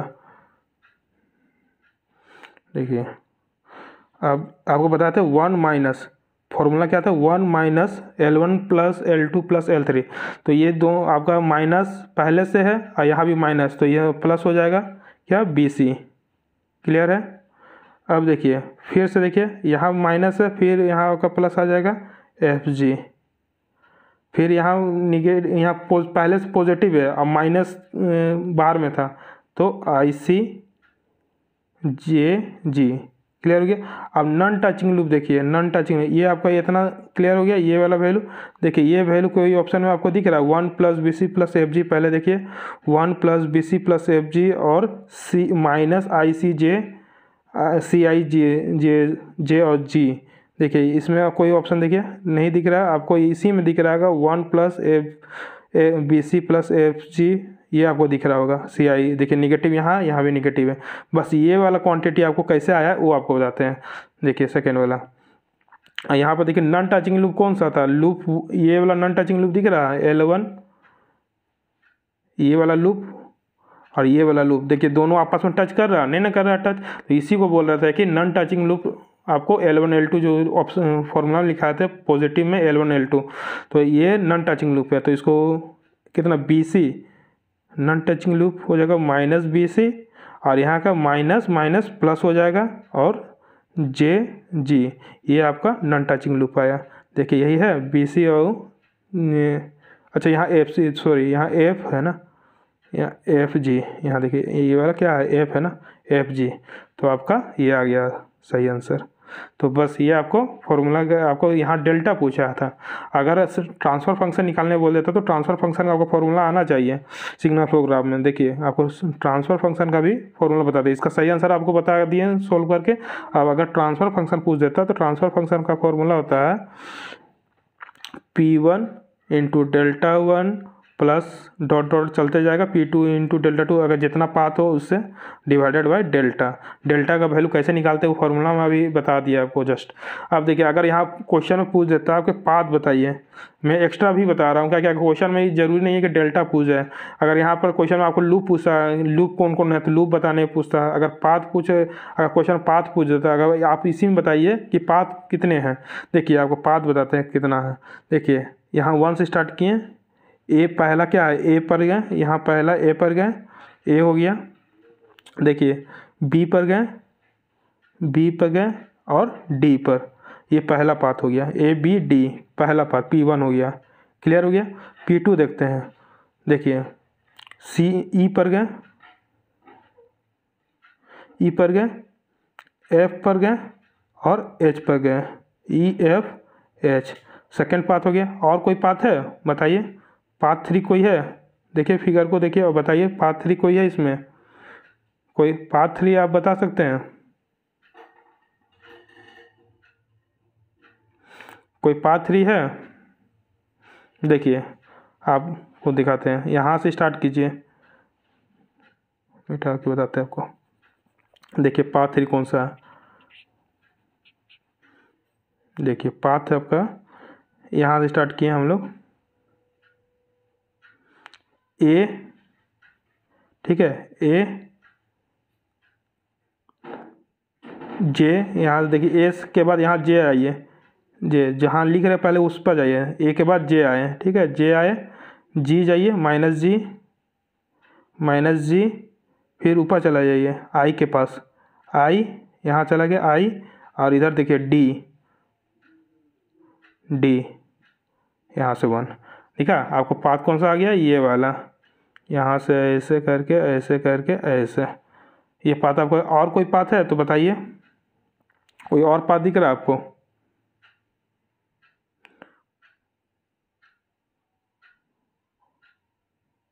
बस आपका पाथ 3 है, तो आपका इसमें पाथ 3 हो गया। तो ये एक्स्ट्रा बताया कि पाथ भी पूछ सकता है, लूप आपका बता ही दिए हैं, पाथ बता दिए, आप ट्रांसफर फंक्शन भी बता दिए। तो ओवरऑल मैंने कंट्रोल सिस्टम का सिग्नल फ्लो का पूरा न्यूमेरिकल बता दिए हैं।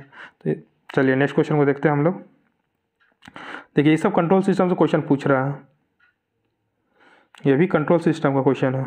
देखिए ये सेकंड ऑर्डर डेरिवेटिव से पूछ दिया है, तो आपको पता है सेकंड ऑर्डर डेरिवेटिव में एस स्क्वायर होता है, फर्स्ट ऑर्डर रहता है तो एस होता है। तो यहाँ पर इसको सॉल्व करते हैं, क्या 4 S square plus 8 S plus 16 is equal to 16 R S. यहाँ इसका लैप्लास लिए ना, तो लैप्लास लिया, आर टी का लैप्लास आर एस हो जाएगा, और ओवरऑल इसका सी एस हो जाएगा। क्लियर हो गया? अब देखिए तो ट्रांसफर फंक्शन क्या होता है, सी बाई आर होता है, सी बाई आर होता है, तो यहाँ 16 डिवाइडेड बाई क्या आ जाएगा 4 S square plus 8 S plus 16, ये आया। अब चलिए इसको सॉल्व करना, हमको निकालना क्या है क्वेश्चन में। देखिए दी डैम्पिंग रेशियो जीटा का वैल्यू और नेचुरल फ्रीक्वेंसी ओमेगा एन का वैल्यू पूछा है, तो ये फॉर्मूला ये आपको निकालना, तो फॉर्मूला आपको आना चाहिए। चलिए पहले इसको सॉल्व करते हैं। देखिए यहाँ पर देखिए क्या आया था, 16 डिवाइडेड बाई 4 एस स्क्वायर आया था प्लस 8 एस प्लस 16। यहाँ से 4 कॉमन ले लेते हैं, तो 4 कॉमन लीजिएगा तो ये कैंसिल हो जाएगा, तो इसका आ जाएगा क्या आ जाएगा 4 कॉमन लेके कैंसिल कर देते हैं हम लोग, तो आपका आ जाएगा 4, आपका आ जाएगा क्या 4 डिवाइडेड बाई आपका S square plus 2 S plus 4, ये आएगा। अब देखिए इसको हम लोग क्या बोलते हैं, ओमेगा एन स्क्वायर बोलते थे जब भी एक ट्रांसफर फंक्शन होता था 4/s square plus 2s plus 4, तो ये जो लास्ट टर्म है वो आपका कैरेक्टरिस्टिक इक्वेशन होता है, मतलब कि ये आपका ओमेगा एन स्क्वायर होता था। तो इसको हम लोग क्या बोलते थे, omega N square, natural frequency whole square. तो हमको वैल्यू क्या निकालना है, नेचुरल फ्रीक्वेंसी ओमेगा एन का वैल्यू। तो ओमेगा एन का वैल्यू कैसे निकालते हैं, इसका अंडर रूट ले लीजिए 4 का, तो 2 आ जाएगा। तो देखिए ओमेगा एन का वैल्यू 2 आ रहा है, कहीं है देखिए ऑप्शन में, ये नहीं है, ये 4 नहीं है, बस ऑप्शन सी और डी में है। अब देखिए जीटा का वैल्यू निकालते हैं, तो जीटा का वैल्यू कैसे निकालते हैं, जीटा का वैल्यू होता है 2 zeta omega N, 2 zeta omega is equal to कितना 2। अब यहाँ ओमेगा एन का वैल्यू कितना था 2 था, यहाँ 2 था, तो पुट कर दीजिए 2 कैंसिल और 2 डिवाइड में चल जाएगा, तो जीटा का वैल्यू आ जाएगा 1/2। 1/2 का मतलब क्या आ जाएगा 0.5, तो 0.5 किस में आ रहा है, ऑप्शन डी में। तो सही आंसर हो जाएगा ये। तो आपको पूरा क्लैरिटी के साथ आपको सॉल्व करके बता देंगे किस तरह का निकालते हैं वैल्यू। तो चलिए नेक्स्ट क्वेश्चन को देखते हैं, समझ में आएगा। अगर जहाँ भी डाउट हो आप कमेंट कीजिएगा, मैं उसको और क्लियर करके बताऊंगा। चलिए ठीक है, नेक्स्ट क्वेश्चन देखते हैं। देखिए 53 देखिए, ब्रेक अवे पॉइंट। मैं मेथड बताता हूँ, आप उसको सॉल्व करके बताइएगा कि ये इतना सही आंसर आ रहा है कि नहीं। मेथड क्या है कि ब्रेक अवे पॉइंट निकालना। तो ट्रांसफर फंक्शन जीएस दिया हुआ, ओपन लूप देखिए क्या दिया, ओपन लूप फंक्शन दिया हुआ, ओपन लूप ट्रांसफर फंक्शन दिया, तो इसको क्लोज लूप कैरेक्टरिस्टिक। सबसे पहला हमको ब्रेक अवे पॉइंट निकालने के लिए सबसे पहला मेथड होता है कि कैरेक्टरिस्टिक इक्वेशन लिखना। क्या होता है 1 + GH = 0, ये होता है कैरेक्टरिस्टिक इक्वेशन। तो मुझे 1 + GH निकालना है।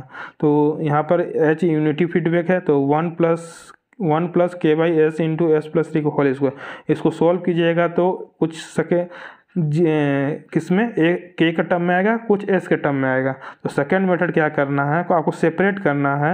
सेपरेट क्या करना है, के इजगल टू इसको फंक्शन ऑफ एस, मतलब इधर एस का टर्म में होगा और यहाँ के का टर्म है, के अकेला रहेगा और यहाँ फंक्शन ऑफ एस का रहेगा। ये सेकंड मेथड हो गया।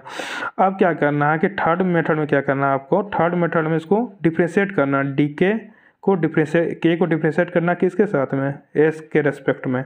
तो एस के रेस्पेक्ट में डिफ्रेंशिएट करके 0 कीजिएगा, तो जैसे ही 0 कीजिएगा तो वहाँ एस का वैल्यू आ जाएगा।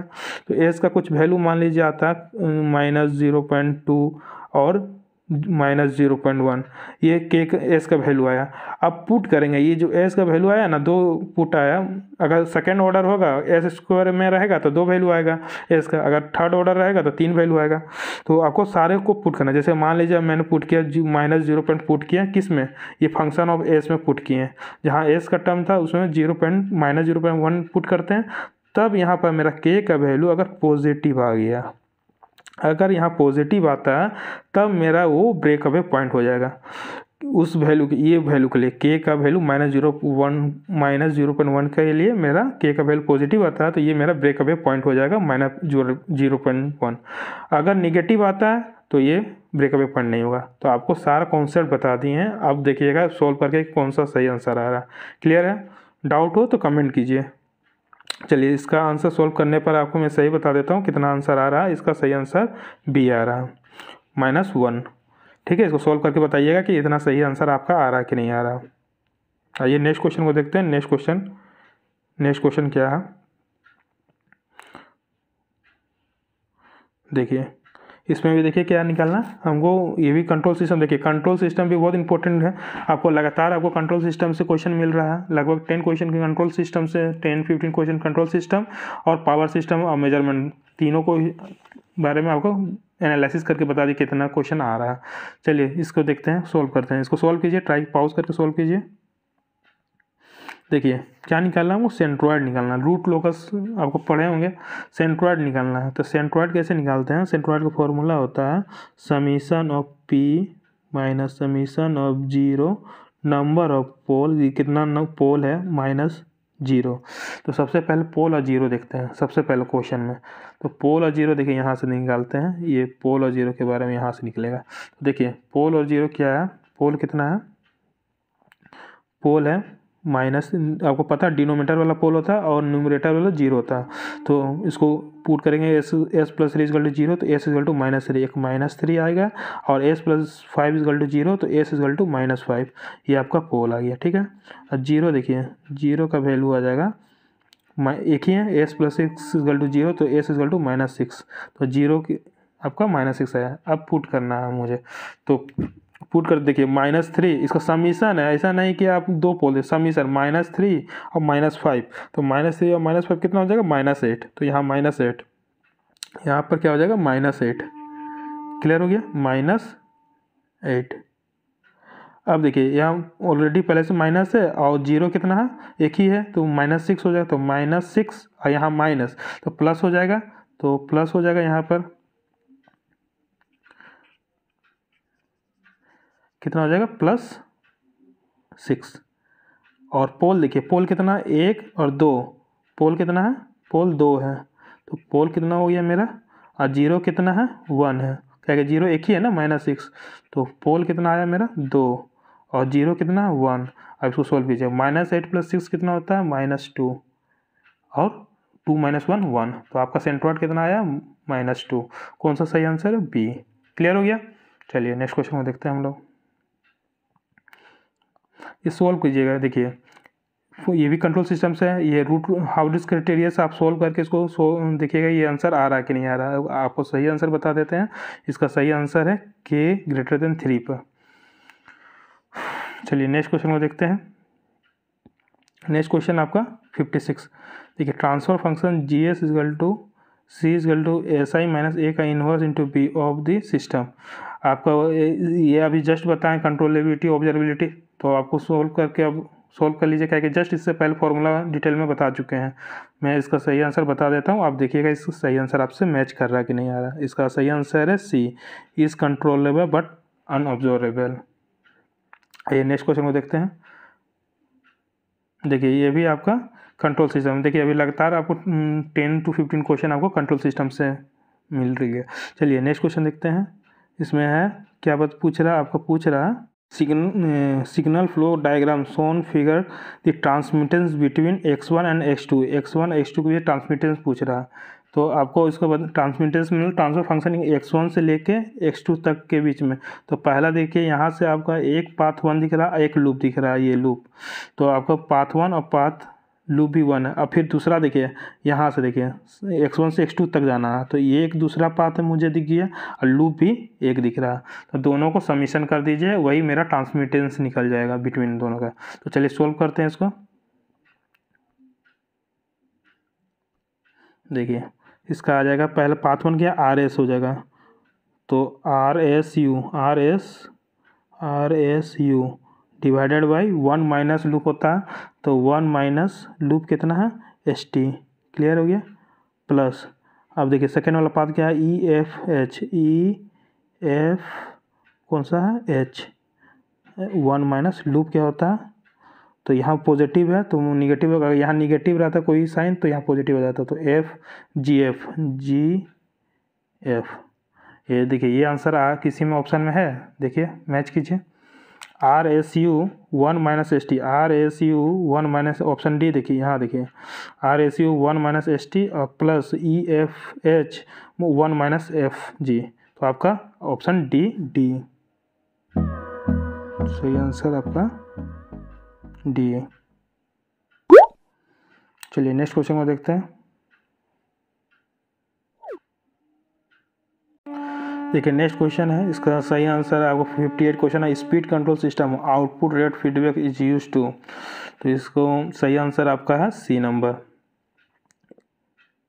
तो सही आंसर है ये ऑप्शन खाली MC क्वेश्चन है। आप इसका सही answer reduce the damping of the system. Next question है sparking at the brushes of DC generator is G2, sparking of the brushes of DC generator is G2 किसके कारण होता है, रिएक्टेंस वोल्टेज के चलते। सही आंसर है रिएक्टेंस वोल्टेज। नेक्स्ट क्वेश्चन को देखते हैं। The purpose of using oil in transformer is, मतलब कि ऑयल का क्या पर्पज होता है ट्रांसफार्मर में, ये आपका कूलिंग और इंसुलेशन दोनों का काम करता है। क्या करता है, कूलिंग और इंसुलेशन। इसका सही आंसर हो जाएगा ऑप्शन सी। नेक्स्ट क्वेश्चन को देखते हैं। नेक्स्ट क्वेश्चन आपका देखिए, if residual magnetism is not present in a DC generator the induce EMF at 0 speed, अगर मेरा रेसिडुअल मैग्नेटिज्म रहेगा ही नहीं, अगर नहीं प्रेजेंट रहेगा तो EMF जनरेट करेगा ही नहीं, तो सब इसका आंसर हो जाएगा स्पीड क्या हो जाएगा मेरा 0 हो जाएगा। सही आंसर सी, ऑप्शन सी हो गया। और क्वेश्चन नंबर 62 देखिए single phase transformer on full load has an impedance drop 20 voltage and resistance drop 10 volt, the value of power factor at 0 voltage regulation would be. आप इसको सॉल्व कीजिएगा, इसका सही answer मैं बता देता हूँ, अगर सॉल्व नहीं होता तो आप कमेंट कीजिएगा, मैं इसको सॉल्यूशन बता दूंगा। चलिए इसका सही आंसर हो जाएगा आपका 0.9 लीडिंग, ऑप्शन सी। चलिए नेक्स्ट क्वेश्चन को देखते हैं। 63 देखिए 63 है इंडक्शन 3 फेज इंडक्शन मोटर का, तो इसको बताता हूँ। देखिए क्वेश्चन है starting torque and maximum torque of 3 phase induction motor varies as respectively. पहला स्टार्टिंग टॉर्क के बारे में देखते हैं 3 फेज इंडक्शन मोटर का। तो सबसे पहले फार्मूला देखिए 3 फेज इंडक्शन मोटर का स्टार्टिंग टॉर्क। तो स्टार्टिंग टॉर्क का फार्मूला होता है, क्या होता है, K square R2 divided by R2 square plus X2 का होल स्क्वायर। तो यहाँ पर देखिए फिर अगर डायरेक्टली प्रोपोर्शनल देखा जाए तो डायरेक्टली प्रोपोर्शनल किससे होता है, K divided by X2 square. Clear है। तो यहाँ x2 स्क्वायर है, तो x2 किससे प्रोपोर्शनल होता है, फ्रीक्वेंसी से प्रोपोर्शनल होता है। यहाँ f स्क्वायर हो गया। और k क्या होता है, k का वैल्यू होता है, k का वैल्यू आपको बताते हैं, k का वैल्यू 3/ओमेगा होता है। ओमेगा क्या होता है, फ्रीक्वेंसी से रिलेटेड 2πn, और n किससे रिलेटेड होता है, फ्रीक्वेंसी से। तो डिनोमीटर में एक और फ्रीक्वेंसी आ गया, तो क्या हो गया, directly proportional by 1/f square into F Q. तो स्टार्टिंग टॉर्क किससे है, directly proportional inversely 1/f Q. तो देखिए इसमें कौन सा 1/f क्यू है स्टार्टिंग के लिए, देखिए 1/f क्यू, पहले देखिए 1/f क्यू, ऑप्शन बी दिख रहा। तो सही आंसर आपका यहीं से, अगला देखने का भी ज़रूरत नहीं, मगर मैं आपको अगला ऑप्शन डिटेल में बता देता हूँ। इसका सही आंसर हो गया 1/f क्यू। मगर आप मैक्सिमम टॉर्क के बारे में भी पूछा है तो मैक्सिमम टॉर्क भी देख लेते हैं, क्योंकि मैक्सिमम टॉर्क अगर पूछ दिया जाए तो, अगर स्टार्टिंग टॉर्क नहीं पूछ मैक्सिमम ही पूछ दिया, तो मैक्सिमम टॉर्क के बारे का फॉर्मूला होता है K होता है K square divided by 2x2 होता है। ये मैक्सिमम टॉर्क का फार्मूला होता है 3 फेज इंडक्शन मोटर का। अब देखिए K का वैल्यू अभी जस्ट बताया 1/3/ओमेगा होता है, ओमेगा फ्रीक्वेंसी से रिलेटेड होता है और x भी फ्रीक्वेंसी से होता है। तो आपका टी मैक्स किससे प्रोपोर्शनल हो गया, 1/f स्क्वायर, क्योंकि K नीचे में एक फ्रीक्वेंसी आ जाएगा और x क्या होता है, फ्रीक्वेंसी से होता है कि एक्सएल क्या होता है 2πfl होता है ना, तो एफ डायरेक्टली प्रोपोर्शनल एक्स से हो गया रिएक्टेंस से, तो 1/f²। अब देखिए 1/f² आ गया यहाँ पर, तो सही आंसर कौन सा था, बी।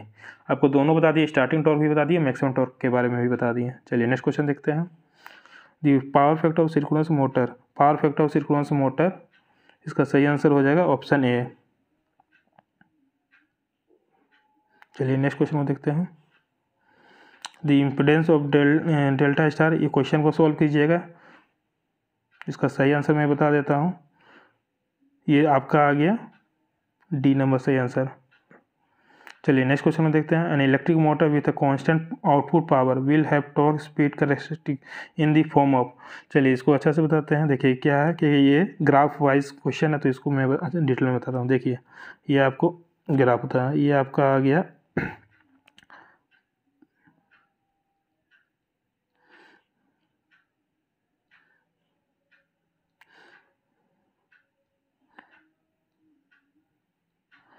ये टॉर्क का हो गया, ये टॉर्क वाला हो गया, क्लियर है।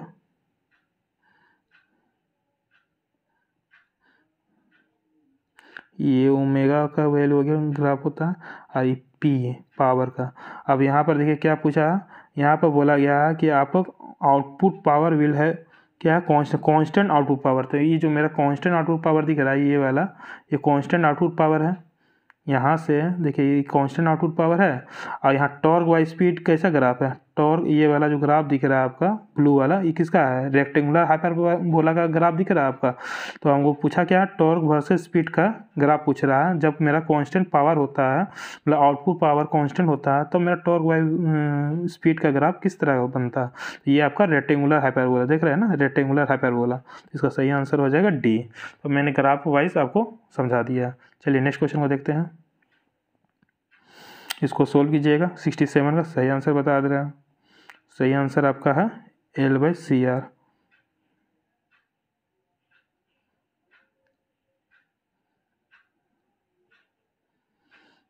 चलिए नेक्स्ट क्वेश्चन में देखते हैं हम लोग।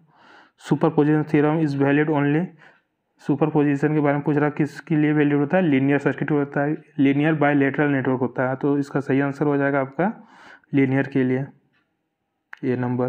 चलिए नेक्स्ट क्वेश्चन देखते हैं। RC driving point impedance function, तो ZS has equal number of pole and 0 at finite location, then the Z of 0 greater than Z of infinity होता है। इसका सही आंसर हो जाएगा ऑप्शन बी। नेक्स्ट क्वेश्चन देखते हैं।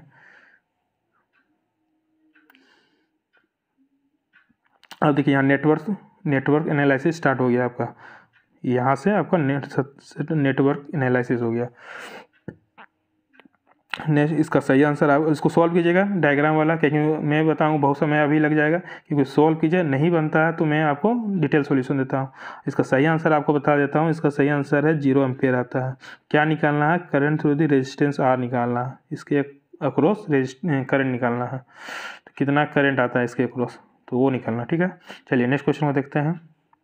Hartley oscillator is use for generating, Hartley किस लिए यूज़ करते हैं, रेडियो फ्रीक्वेंसी ऑसिलेटर। ये सब कैरेक्टरिस्टिक इसका है आपका हार्टले ऑसिलेटर का। तो इसका सही आंसर हो जाएगा आपका रेडियो फ्रीक्वेंसी ऑसिलेशन।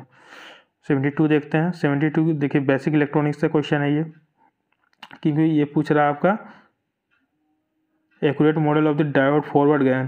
तो ID के बारे में पूछ रहा है, IF के बारे में। तो ID इसका होता है formula, ID equal to IS e⁻⁴ divided NRT-1 होता है। इसका सही आंसर ए हो जाता है।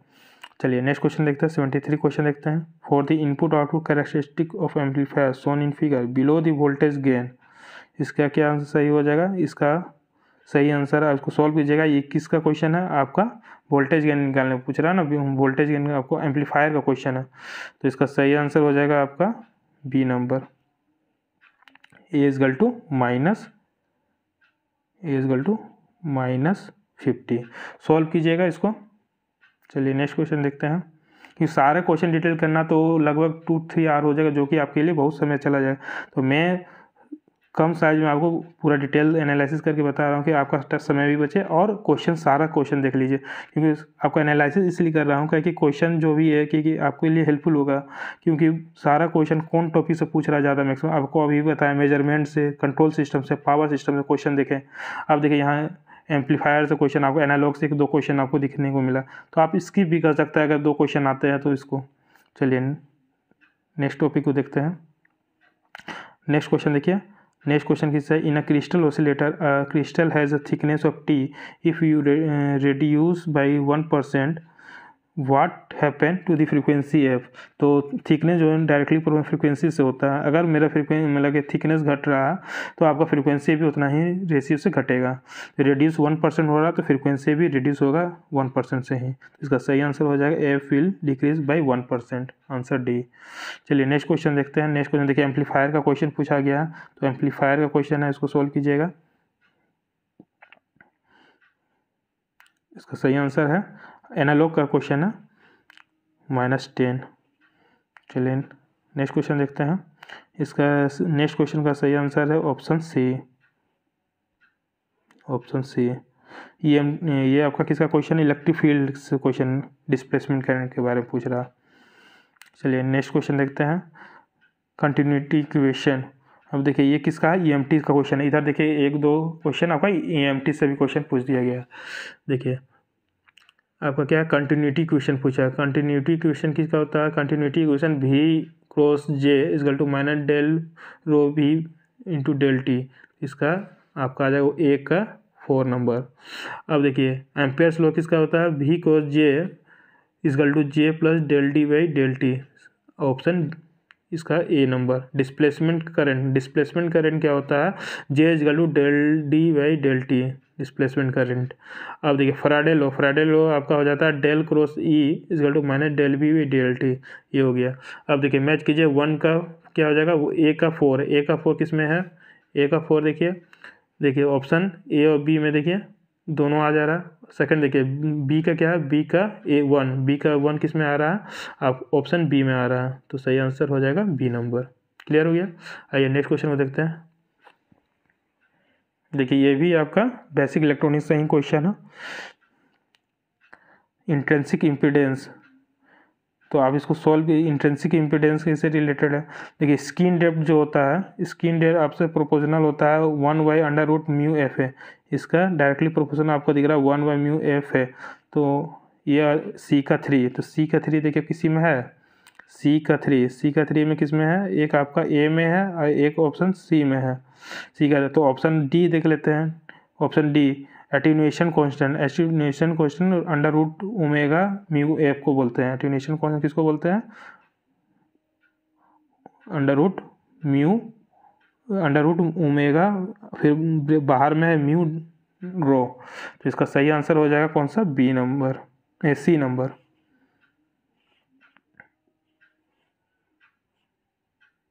सही आंसर आपका C नंबर।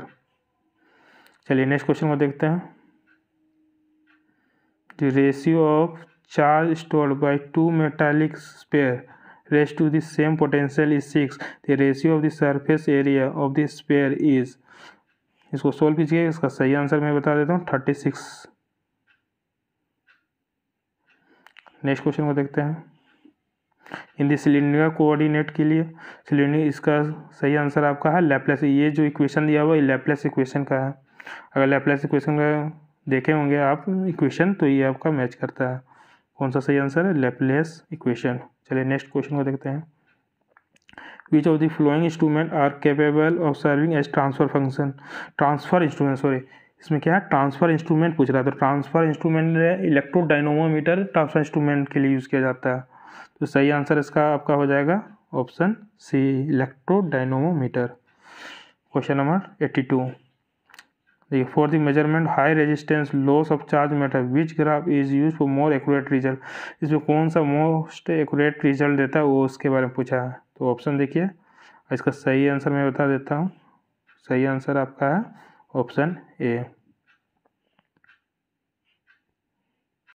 देखिए नेक्स्ट क्वेश्चन देखते हैं। The scale of moving coil instrument, scale of moving coil मतलब परमानेंट मैग्नेट कॉइल का स्केल कैसा होता है, लीनियर होता है, यूनिफॉर्म होता है। तो इसका सही आंसर हो जाएगा A नंबर, लीनियर। और यूनिफॉर्म भी होता है। मूविंग कॉइल का क्रैम्प्ड होता है, मतलब मूविंग आयरन का क्रैम्प्ड होता है। अगर इसमें पूछ देता है मूविंग कॉइल का इसका कौन से डैम्पिंग होता है, तो मूविंग कॉइल के लिए ईडी करंट डैम्पिंग हो जाता है। यही मूविंग आयरन के बारे में पूछा कौन सा डैम्पिंग यूज़ करते हैं, तो उसमें होता है एयर फ्रिक्शन डैम्पिंग होता है। तो आपको ये सब ध्यान में रहना चाहिए। मेजरमेंट, ये भी आपका मेजरमेंट का क्वेश्चन है। आइए नेक्स्ट क्वेश्चन को देखते हैं। देखिए यहाँ पर आपका रूट हाउरिट क्राइटेरिया, इसको सॉल्व कर लीजिएगा। क्या क्या देखिए यहाँ सॉल्व करने आपको आता होगा। रूट हाउरिट क्राइटेरिया का इसका क्या हो जाएगा, S3 S2, यहाँ पे S1 निकालना होगा, आपको S0 निकालना होगा। तो S1 कैसे निकालते हैं, 4 into 2 minus 2 into 4 divided by 4, तो 4 इंटू 8 हो जाएगा। अब माइनस 8 माइनस 0 आ जाएगा, 0/0 आ गया। तो इसको जब भी 0/0 आ जाता है तो इमेजिनरी पर पोल लाई करेगा। तो इमेजिनरी पोल 2 लाई करेगा, तो एक बच गया पोल लेफ्ट साइड में। तो देखिए 2 इमेजिनरी पर होगा और एक लेफ्ट में होगा। तो कौन सा सही आंसर है, 2 root at S equal to plus minus J। जैसे प्लस माइनस यहाँ प्लस हो जाएगा, ये माइनस हो जाएगा। तो ये इस पर लाई कर रहा है इमेजिनरी पर। जब 0 आ गया तो ये आपका इमेजिनरी पर लाई करेगा। और एक कितना है, 3 है ना रूट, S3 है। तो एक रूट कहाँ करेगा, लाई करेगा, एक इधर लेफ्ट हैंड प्लेन पर लाएगा। तो सही आंसर डी हो जाएगा। इसको सोल्व कर लीजिएगा। ऐसे अब इसको एप्सिलॉन लेकर सोल्व करते हैं हम लोग क्वेश्चन को। जहाँ 0 आ जाए तो उसको एप्सिलॉन लेकर आगे सोल्व किया जाता है। तो चलिए इसका सही आंसर हो जाएगा डी। ये 85 का क्वेश्चन देखिए, इसमें क्या है, ये भी कंट्रोल सिस्टम। देखिए पीछे भी आपका कंट्रोल सिस्टम का 10 to 15 क्वेश्चन, इधर भी देखिए आपको 2-3 क्वेश्चन आपको कंट्रोल से मिल रहा है। तो कंट्रोल सिस्टम बहुत इंपॉर्टेंट है। चलिए इसका देखिए क्या निकालने बोला है कि ओपन लूप। देखिए open loop transfer function of a unity feedback control system is given by GS equal to K into S+2 divided by S+1 into S-7 4 K greater than 6। K का वैल्यू 6 है। The stability characteristic of open loop and close loop configuration of the system are respectively. सबसे पहले stability के बारे में बताना है, और स्टेबिलिटी के बारे में किसमें 2 कंडीशन, एक ओपन लूप के लिए वो बताना है, एक बार क्लोज लूप। जब ओपन लूप रहेगा तो इसी को रहने दीजिए, जैसा GS है वैसा ही। अब देखिए ओपन लूप के लिए पोल से डिनोट करते हैं स्टेबिलिटी। अगर पोल मेरा कोई भी राइट हैंड पोल पर जाता है तो अनस्टेबिलिटी होता है। तो देखिए S-7 इक्वल टू 0। तो जब भी मेरा S इक्वल टू 7 मतलब पॉजिटिव हो रहा है, तो एक पोल मेरा कहाँ लाई कर रहा है, यहाँ पर लाई कर रहा है, जो कि अनस्टेबल है। तो ओपन लूप पोल अनस्टेबल हो गया, देखिए अनस्टेबल। अब इसको आप क्या कीजिएगा, क्लोज लूप निकालने के लिए इसको कैरेक्टरिस्टिक इक्वेशन सोल्व कीजिएगा, 1 + GH इक्वल टू 0। अब जो इक्वेशन आएगा, जो भी इक्वेशन आएगा, अब उसको डिनोमिनेटर पार्ट को 0 करके देखिएगा पोल मेरा लाई कर रहा है कि नहीं राइट हैंड पर, या और कमेंट कीजिएगा कि इसका पोल कहाँ लाई कर रहा है। तो इसका सही आंसर आपका है बी नंबर, स्टेबल होता है, क्योंकि कोई भी पोल लाई राइट हैंड साइड पर नहीं लाई करता है। तो इसका सही आंसर है बी नंबर। आप सॉल्व करके देखिएगा, 1 + GH कर कीजिएगा और देखिएगा कि डिनोमिनेटर पार्ट 0 करके देखिएगा कि राइट हैंड साइड में आ रहा है कि नहीं आ रहा है पोल। चलिए नेक्स्ट क्वेश्चन को देखते हैं। 86 number, the second order control system has a transfer function, what is the time for the first overshoot. देखिए यहाँ क्या पूछा, टाइम पूछ रहा है। तो फर्स्ट ओवरशूट टाइम मतलब पीक टाइम, तो पीक टाइम होता है π/ω_d। सबसे पहला बात ये आपका π/, कब, ये फर्स्ट ओवरशूट टाइम के लिए। तो 2n-1 होता है, कहीं ओवरशूट है, अंडरशूट रहता है तो अंडरशूट में 2n होता है, ओवरशूट के लिए आपका 2n-1। अब देखिए ये फॉर्मूला गया, n का वैल्यू देखिए क्या हो जाएगा, n का वैल्यू हो जाएगा आपका, क्या कि फर्स्ट बोला ना n इक्वल टू 1, तो 2n-1 तो क्या हो जाएगा, 1 ही आ जाएगा। तो π/ω_d हो जाएगा। पीक टाइम क्या आ जाएगा, पीक टाइम π/ω_d। अब ω_d क्या होता है आपको पता है, ω_d इक्वल टू ω_n √1 - ζ², ये आपको पता होगा। और ω_n कहाँ से वैल्यू निकाल लेंगे, यहाँ से ω16 का अंडर रूट कीजिएगा तो 4 आ जाएगा। तो ω_n का वैल्यू 4 आ गया, √1 - ζ², यहाँ सोल्व कीजिएगा तो ζ² के जीटा का क्या वैल्यू आ जाएगा, देखिए 2ζ ω_n इक्वल टू 4 हो जाता है, 2ζ ω इक्वल टू 4, और यहाँ ओमेगा कितना आया, 4 आया। तो 4 कैंसिल और 2, तो जीटा का वैल्यू आ जाएगा 1/2। कैसा आया पता है, ओमेगा इनका वैल्यू कितना आया, 4 आया। तो 4 कैंसिल हो गया और 2 को इधर डिनोमिनेटर में भेज दिए, तो 1/2 आ गया जीटा का, और उसका होल स्क्वायर करेगा तो 1/4 हो जाएगा। अब जो सोल्व कीजिएगा 4 - 1 √3 और 2 बाहर से निकल जाएगा, तो इसका आ जाएगा π/2 √3। देखिए कौन सा सही आंसर है, π/2√3, π/2√3 ऑप्शन सी। क्लियर हो गया? डाउट होगा कमेंट कीजिएगा कोई भी चीज़ के लिए। चलिए नेक्स्ट क्वेश्चन देखिए 87, derivative error compensation is employed in feedback control system to. तो ये भी आपका कंट्रोल सिस्टम का है, तो ये आपका सही आंसर हो जाएगा आपका B, decrease the effective damping in the system. आप क्वेश्चन को पूरा पढ़ लीजिएगा पूरा, क्या कि बहुत समय आपका लग जाएगा। अगर सारा क्वेश्चन को मैं सोल्व करूँगा तो बहुत समय लग जाएगा, तो इसीलिए मैं आपको सही आंसर बता दे रहा हूँ, आप एक बार चेक कर लीजिएगा। Question number 88, consider the characteristic polynomial of a feedback system. अब देखिए ये भी root of criteria S4 S3 S² plus S plus K ये आपका दिया हुआ। आप इसको सोल्व कीजिएगा कि ये कौन सा स्टेबल हो रहा है कि कौन सा अनस्टेबल कब हो रहा है। तो इसको आपको आता सोल्व करने कैसे निकालते हैं आपको पता है ना, S4 S3 S2 S1 S0। ठीक है, तो S4 के लिए क्या हो जाएगा, एक यहाँ पर 1 है, उसके बाद 1 है, उसके बाद K है, और फिर S3 के लिए क्या है, S3 के लिए भी 1 है, S3 के लिए 1 है, फिर S के लिए भी 1 है। अब इसको सॉल्व कीजिएगा, अब देखिएगा कि आपका स्टेबल आ रहा है कि अनस्टेबल आ रहा है। ये रूट हाइब्रिड क्राइटेरिया से सॉल्व कीजिएगा। तो इसका सही आंसर मैं बता देता हूँ, this system is unstable for K greater then 0। K अगर मेरा पॉजिटिव होगा तो मेरा सिस्टम मेरा अनस्टेबल हो जाता है। चलिए नेक्स्ट क्वेश्चन को देखते हैं 39, effect of back EMF in armature control DC servometer. इसका सही आंसर है ए नंबर, सही आंसर ए ना, to increase the effective motor friction there by reducing motor time constant. Next question को देखते हैं। चलिए नेक्स्ट क्वेश्चन है linear time variant system describe by state variable model.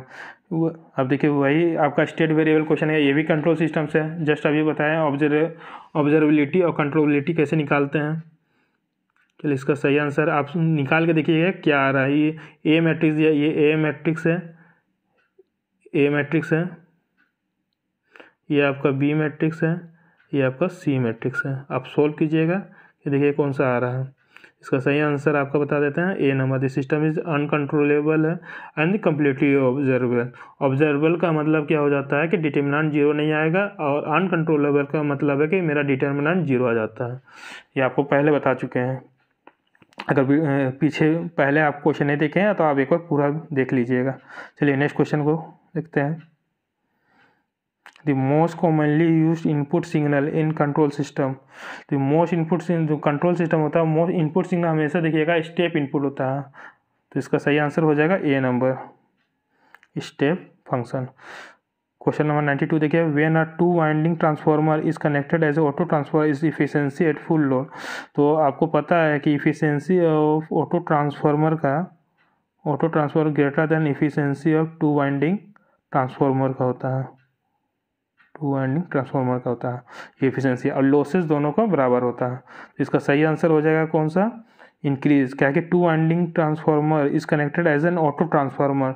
तो ऑटो ट्रांसफार्मर जब कनेक्ट करते हैं तो इफिशिएंसी का क्या हो जाता है, इंक्रीज बढ़ जाता है।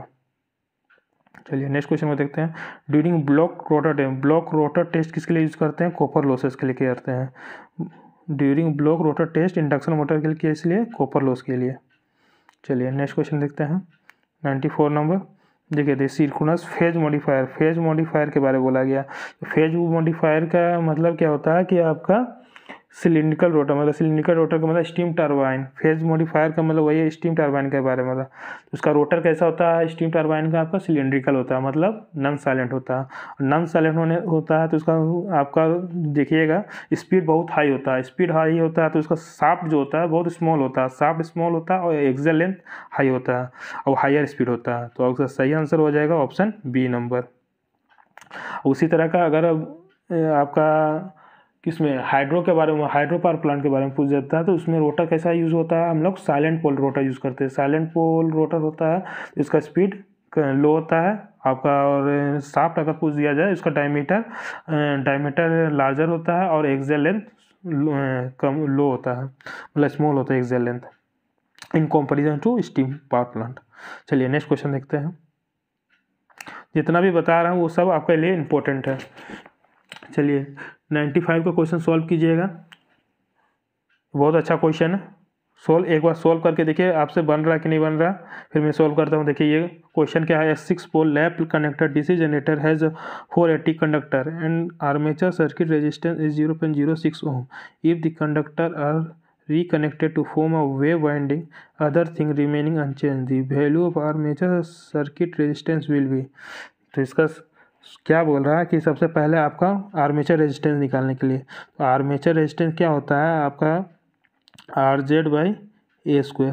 ये आपको पता है, ये अच्छा क्वेश्चन है। ये आपका RRB जे में भी क्वेश्चन पूछा था। तो देखिए यहाँ आर्मेचर रेजिस्टेंस दिया हुआ है आपका, आर्मेचर सर्किट रेजिस्टेंस कितना 0.06 दिया हुआ है, 0.06 ये है वैल्यू। तो 0.06 क्लियर है। अब आर हमको निकालना है, आर का वैल्यू नहीं दिया। जेड कंडक्टर दिया हुआ, कंडक्टर कितना 480 और पहला पथ किसके लिए, पहला केस है लैप के लिए। लैप का मतलब होता है जितना पोल होता है उतना ही पैरेलल पाथ होता है। तो पोल 6 है तो 6 × 6 ये आपका आ गया पहला केस के लिए। तो पहला केस के लिए आर का वैल्यू क्या आ जाएगा, सोल्व कीजिएगा। तो आर का वैल्यू आ जाएगा आपका, आर का वैल्यू आ जाएगा 0.06 × 36 डिवाइडेड बाय 480। ये आपका आर आ गया। क्लियर है। अब देखिए नेक्स्ट क्या है। नेक्स्ट आपको क्या निकालने के लिए बोल रहा है, नेक्स्ट बोल रहा है ना कि इसी कंडक्टर को हम लोग रिकनेक्ट कर रहे हैं to form a wave winding. तो अदर थिंग्स रिमेनिंग, बाकी सब सेम है, कंडक्टर भी वही रहेगा, मगर बस खाली क्या कर रहे हैं, लैप को वेव वाइंडिंग कनेक्ट कर देते हैं। तो मेरा आर्मेचर रेजिस्टेंस क्या आएगा वो आपसे पूछ रहा क्वेश्चन। तो आर्मेचर रेजिस्टेंस का भी जस्ट फॉर्मूला बताया है, आर का वैल्यू भी निकाल लिए, जेड का वैल्यू दिया हुआ है। अब पैरेलल पाथ क्या हो जाएगा, वेव के लिए 2 हो जाएगा, बस सोल्व कर दीजिए।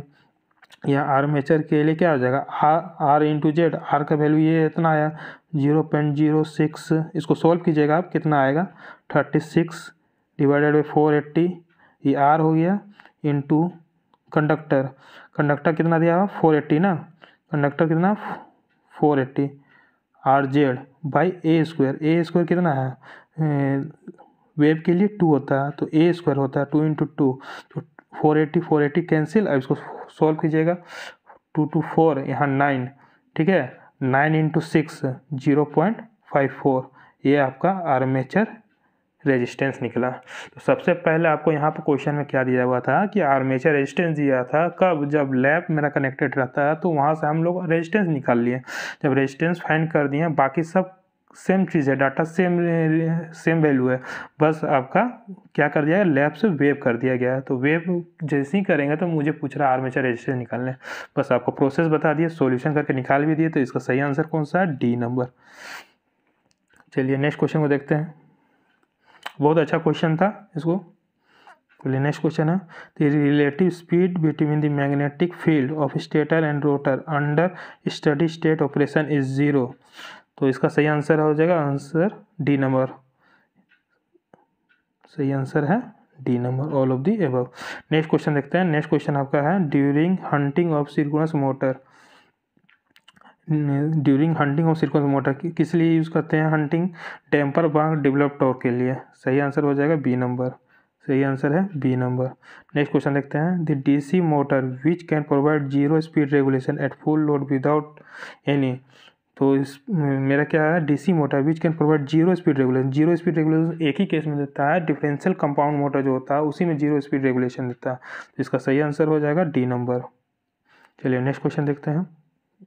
देखिए ये नेटवर्क क्वेश्चन है। नेटवर्क क्वेश्चन इसको सॉल्व कीजिएगा और सही आंसर क्या आ रहा है आप कमेंट कीजिएगा, मैं आपको सही आंसर बता देता हूँ।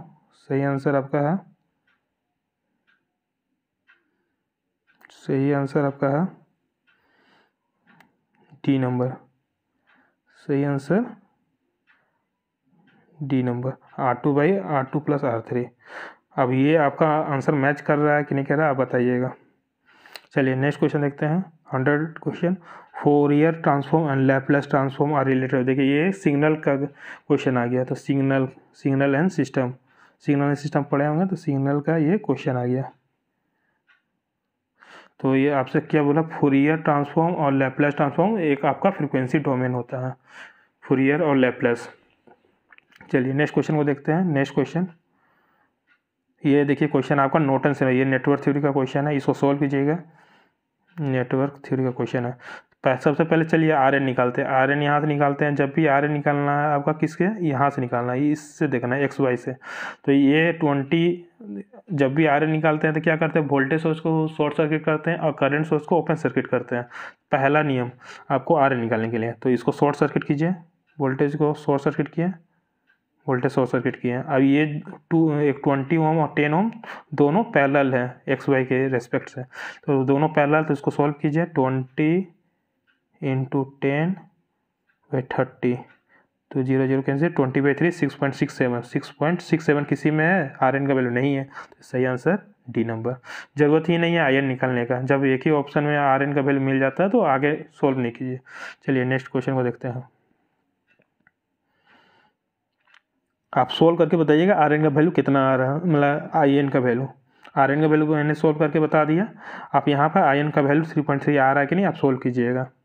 चलिए नेक्स्ट क्वेश्चन देखिए। इसका सही, ये आपका भी स्टडी स्टेट से क्वेश्चन है, नेटवर्क थ्योरी का स्टडी स्टेट, तो इसका सही आंसर हो जाएगा आपका ऑप्शन बी। चलिए नेक्स्ट क्वेश्चन देखते हैं। RLC circuit of driving point admittance function दिया हुआ है। अब ये देखिए क्वेश्चन देख लीजिए, ऑप्शन देख लीजिए, चारों ऑप्शन देखिए। अब चारों ऑप्शन में कौन सा सही है आप कमेंट कीजिए। इसका सही आंसर है c. An ideal current source has zero, ideal current source has zero, यहाँ क्या पूछ रहा है, जीरो। तो आइडियल करंट में हम लोग क्या होता है कि आइडियल करंट में इन्फिनाइट रेजिस्टेंस होता है, इन्फिनाइट रेजिस्टेंस। यहाँ क्वेश्चन को थोड़ा सा ट्विस्ट कर दिया, बस इन्फिनाइट रेजिस्टेंस, तो रेजिस्टेंस और कंडक्टेंस इन्वर्सली प्रोपोर्शनल होता है, तो कंडक्टेंस क्या होता है 1/r। तो यहाँ पर क्या होता है, आइडियल में रेजिस्टेंस मेरा इन्फिनाइट हो गया, जब फाइनाइट में इन्फिनाइट क्या होता है, जीरो हो जाता है, तो यहाँ कंडक्टेंस जीरो आ गया। यही पूछ रहा था, जीरो क्या होता है, इंटरनल कंडक्टेंस। सही आंसर हो जाएगा ये। यही आइडियल करंट सोर्स की जगह में आइडियल वोल्टेज सोर्स भी पूछ सकता है। तो आइडियल वोल्टेज सोर्स में क्या होता है, आइडियल वोल्टेज सोर्स में आपका रेजिस्टेंस क्या होता है, जीरो होता है, और जैसे ही रेजिस्टेंस जीरो हो गया तो कंडक्टेंस मेरा इन्फिनाइट हो जाएगा। तो ये आपको आना चाहिए ये दोनों, तो इसको नोट कर लीजिएगा। तो चलिए नेक्स्ट क्वेश्चन को देखते हैं। नेक्स्ट है कैपेसिटेंस का वैल्यू निकालना है। इसका सही आंसर आपका है ऑप्शन सी ना, 42 पिकोफैराड। नेक्स्ट क्वेश्चन को देखते हैं। Which of the following if the जेफेड नॉट अप्लीकेबल, जेफेड कौन सा अप्लीकेबल नहीं होता, कौन सा फॉलोइंग। देखिए ऑप्शन ए है depletion mode N channel, depletion mode P channel, enhancement mode N channel, none of the above. तो जेफेड में हम लोग इन्हेंसमेंट मोड नहीं करते हैं, मॉसफेट यूज करते हैं, मगर डिप्लीशन मोड और depletion mode N channel P channel ये जेफेड में यूज करते हैं, इन्हेंसमेंट केवल नहीं यूज करते। तो इसका सही आंसर हो जाएगा आपका सी नंबर, सी नंबर। चलिए क्वेश्चन नंबर 107 का देखते हैं, इसको सॉल्व कीजिए। ये भी देखिए एम्पलीफायर का क्वेश्चन है, ये आपका क्या निकालने पूछ रहा है, दी वोल्टेज गेन पूछ रहा है। इसको सॉल्व कीजिए और बताइए आ रहा है कि नहीं, आपका सही आंसर क्या आ रहा है। क्लोज लूप वोल्टेज गेन, तो देखिए यहाँ पर बनाते हैं, वोल्टेज गेन निकालना है, तो भी यहाँ का इनपुट है, यहाँ का भी इनपुट हो जाएगा, जो भी इनपुट किया, तो यहाँ भी यहाँ का जीरो है, जीरो माइनस यहाँ का भी इनपुट, और यहाँ पर 2 kilo is equal to outgoing incoming current is equal to outgoing current, इस जंक्शन पर नोट लगाएं, incoming current is equal outgoing current, तो v i minus v output divided by 30 kilo ohm. अब यहाँ पर आप क्या कीजिएगा, 30 किलो ओम, यहाँ पर वी नॉट बाई वी आई निकाल लीजिएगा इस रेशियो से। अब देखिए कितना आंसर आ रहा है, कमेंट कीजिएगा। इसका सही आंसर आपका है, इसका सही आंसर आपका है 16। चलिए नेक्स्ट क्वेश्चन को देखते हैं। देखिए if the bias voltage applied across the PN junction increase the potential barrier, increase the potential barrier, the applied voltage is known as, इसको क्या बोलते हैं, रिवर्स बायस वोल्टेज में आपका इंक्रीज करता है। सही आंसर क्या आ जाएगा, बी ना, रिवर्स बायस वोल्टेज में आपका जंक्शन जो होता है PN junction increases the potential barrier. चलिए नेक्स्ट क्वेश्चन को देखते हैं। नेक्स्ट क्वेश्चन क्या है, for the circuit shown below the transistor alpha दिया हुआ and the value of voltage v v c निकालना है। आपको क्या निकालना, बी सी, ये बी और सी ये वाला वोल्टेज निकालना है। तो सोल्व करके बताइए कौन सा सही आंसर, कितना आ रहा है आपका आंसर, ये बी सी। इसका सही आंसर है बी नो 4.47। इसको सॉल्व कीजिएगा नेक्स्ट क्वेश्चन को, तो सही आंसर बता देता हूँ। इसका सही आंसर है डी नंबर। इसको सॉल्व कीजिएगा 111 का, इसका सही आंसर है डी नंबर 15.9 मीटर। देखिए 112 को भी सॉल्व कीजिएगा, इसका सही आंसर मैं बता देता हूँ, Z nought square equal to R/G। इसका सही आंसर आपका है 113 का ए नंबर सेटिस्फाई। 114 का सही आंसर है ऑप्शन सी। देखिए ये EMT का क्वेश्चन है। देखिए in a flux meter the controlling torque है, ये किस में आ गया, ये आपका मेजरमेंट का फ्लक्स मीटर है, तो इसमें कंट्रोलिंग टॉर्क नहीं होता। फ्लक्स मीटर हो गया, पावर फैक्टर मीटर हो गया, इस समय कोई कंट्रोलिंग टॉर्क नहीं होता, तो इसका सही आंसर हो जाएगा not provided at all, C number. चलिए next question, thermistor. Thermistor can be use in, thermistor कहाँ यूज़ होता है, आपका थर्मल कंडक्टिविटी में यूज़ करते हैं, वैक्यूम मेजरमेंट में यूज़ करते हैं, और मेजरमेंट और कंपोजिशन ऑफ गैसेस तीनों में यूज़ करते हैं। इसका सही आंसर हो जाएगा all of the above. Next question देखिए, नेक्स्ट क्वेश्चन है, इसका सही आंसर आपका C is equal to L/R²। Which of the following statistical method can be used for a single sample data? Single sample data के लिए कौन use करते हैं, अनसर्टेनिटी डिस्ट्रीब्यूशन के लिए यूज़ करते हैं हम लोग, सिंगल सैम्पल डाटा के लिए। चलिए नेक्स्ट क्वेश्चन देखिए, नेक्स्ट क्वेश्चन सोल्व कीजिएगा। ये आपका नेटवर्क थ्योरी का क्वेश्चन है। क्या निकालने बोला, अननोन रेजिस्टेंस R का वैल्यू निकालने बोला था। चलिए नेक्स्ट क्वेश्चन देखिए 120 का देखिए, विच of the following instrument is free from hysteresis and AD current losses. इसमें कौन सा फ्री है, आपका हिस्टेरिसिस लॉस भी नहीं होता और एडी करेंट लॉसेस किस में नहीं होता है, वो पूछ रहा। आपको पता है कि एडी करेंट लॉसेस किस में होता है, एडी करेंट डैम्पिंग किस में होता है, परमानेंट मैग्नेट में होता है। एयर डैम्पिंग आपको मूविंग आयरन इंस्ट्रूमेंट में होता है। इलेक्ट्रोस्टैटिक में क्या होता है, कोई भी लॉसेस नहीं होता, ना हिस्टेरिसिस लॉसेस होता है ना एडी करेंट लॉसेस होता है, किसमें, इलेक्ट्रोस्टैटिक्स में। इलेक्ट्रोस्टैटिक इंस्ट्रूमेंट नहीं होता। इलेक्ट्रोडायनामो में क्या होता है, दोनों होता है, हिस्टेरिसिस भी होता है, एडी करेंट लॉसेस भी होता है। आपको चारों ऑप्शन के बारे में आपको बता दिया, तो इसका सही आंसर कौन सा है, इलेक्ट्रोस्टैटिक इंस्ट्रूमेंट। चलिए नेक्स्ट क्वेश्चन देखते हैं। देखिए मेजरमेंट का क्वेश्चन था, देखिए फिर मेजरमेंट का क्वेश्चन है, तो मेजरमेंट से भी अच्छा खासा वो क्वेश्चन और कंट्रोल, ये दो से ज़्यादा मैक्सिमम क्वेश्चन पूछा है।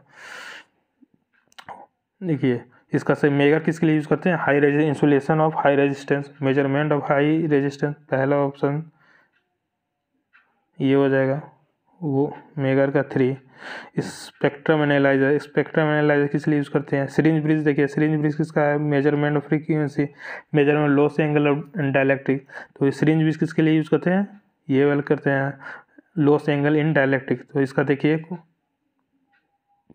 आंसर कौन सा, ए का 3 को ही ऑप्शन देखिए, ए का 3 देखिए ऑप्शन लास्ट में डी में ही केवल है, तो सही आंसर हो जाएगा 3412। ए का measurement of high insulation, B का हो जाएगा measurement of harmonic, spectrum analyzer harmonics लिखते हैं, और सिरिंज ब्रिज आपको बताएंगे loss of angle in dielectric, और डिजिटल काउंटर हो जाएगा मेजरमेंट फ्रीक्वेंसी।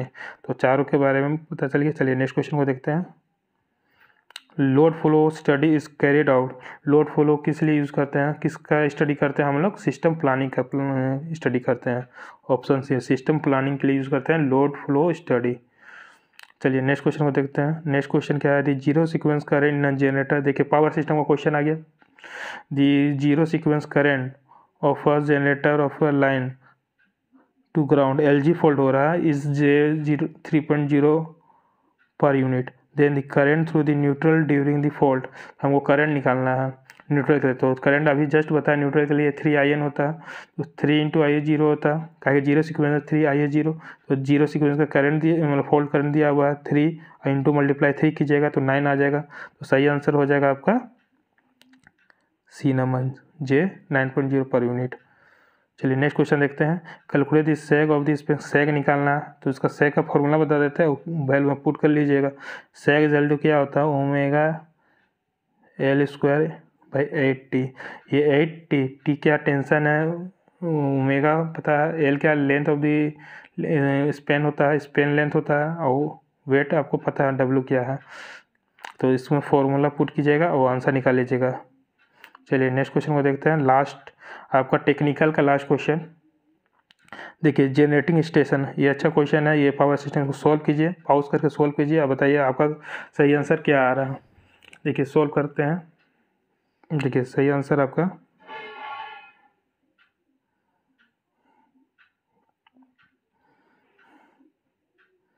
देखिए क्या निकालना है कि जेनरेटिव स्टेशन है, मैक्सिमम डिमांड दिया हुआ है, लोड फैक्टर 60% दिया हुआ है and the plant capacity factor 50% दिया हुआ है और द रिजर्व कैपेसिटी निकालना है। तो सबसे पहला आपको क्या करना है कि रिजर्व कैपेसिटी का फॉर्मूला जानना।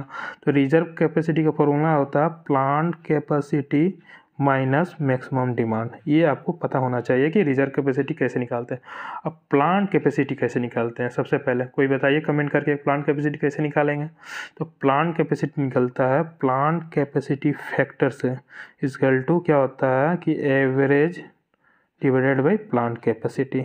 ये दिया हुआ आपको प्लांट कैपेसिटी फैक्टर दिया हुआ है। देखिए प्लांट कैपेसिटी 50% है, एवरेज निकालना है, एवरेज डिमांड। तो एवरेज डिमांड दिया हुआ है, कहीं भी क्वेश्चन में एवरेज डिमांड नहीं दिया, मगर देखिए यहाँ लोड फैक्टर दिया हुआ है।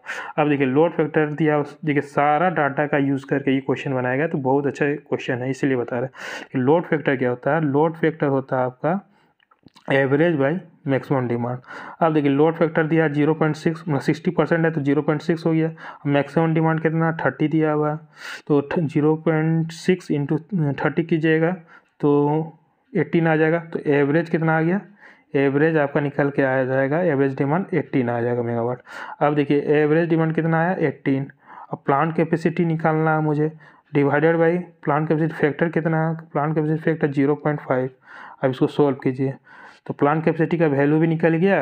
और हमको मेन तो यही निकालना था ना प्लांट कैपेसिटी। तो प्लांट कैपेसिटी का वैल्यू क्या है 18 डिवाइडेड बाई 0.5, तो कितना आ जाएगा 36 आ जाएगा। तो 36 माइनस मैक्सिमम डिमांड कितना दिया हुआ 30, तो कितना आ जाएगा 6 आ जाएगा। तो 6 मेगावाट आपका सही आंसर आ गया।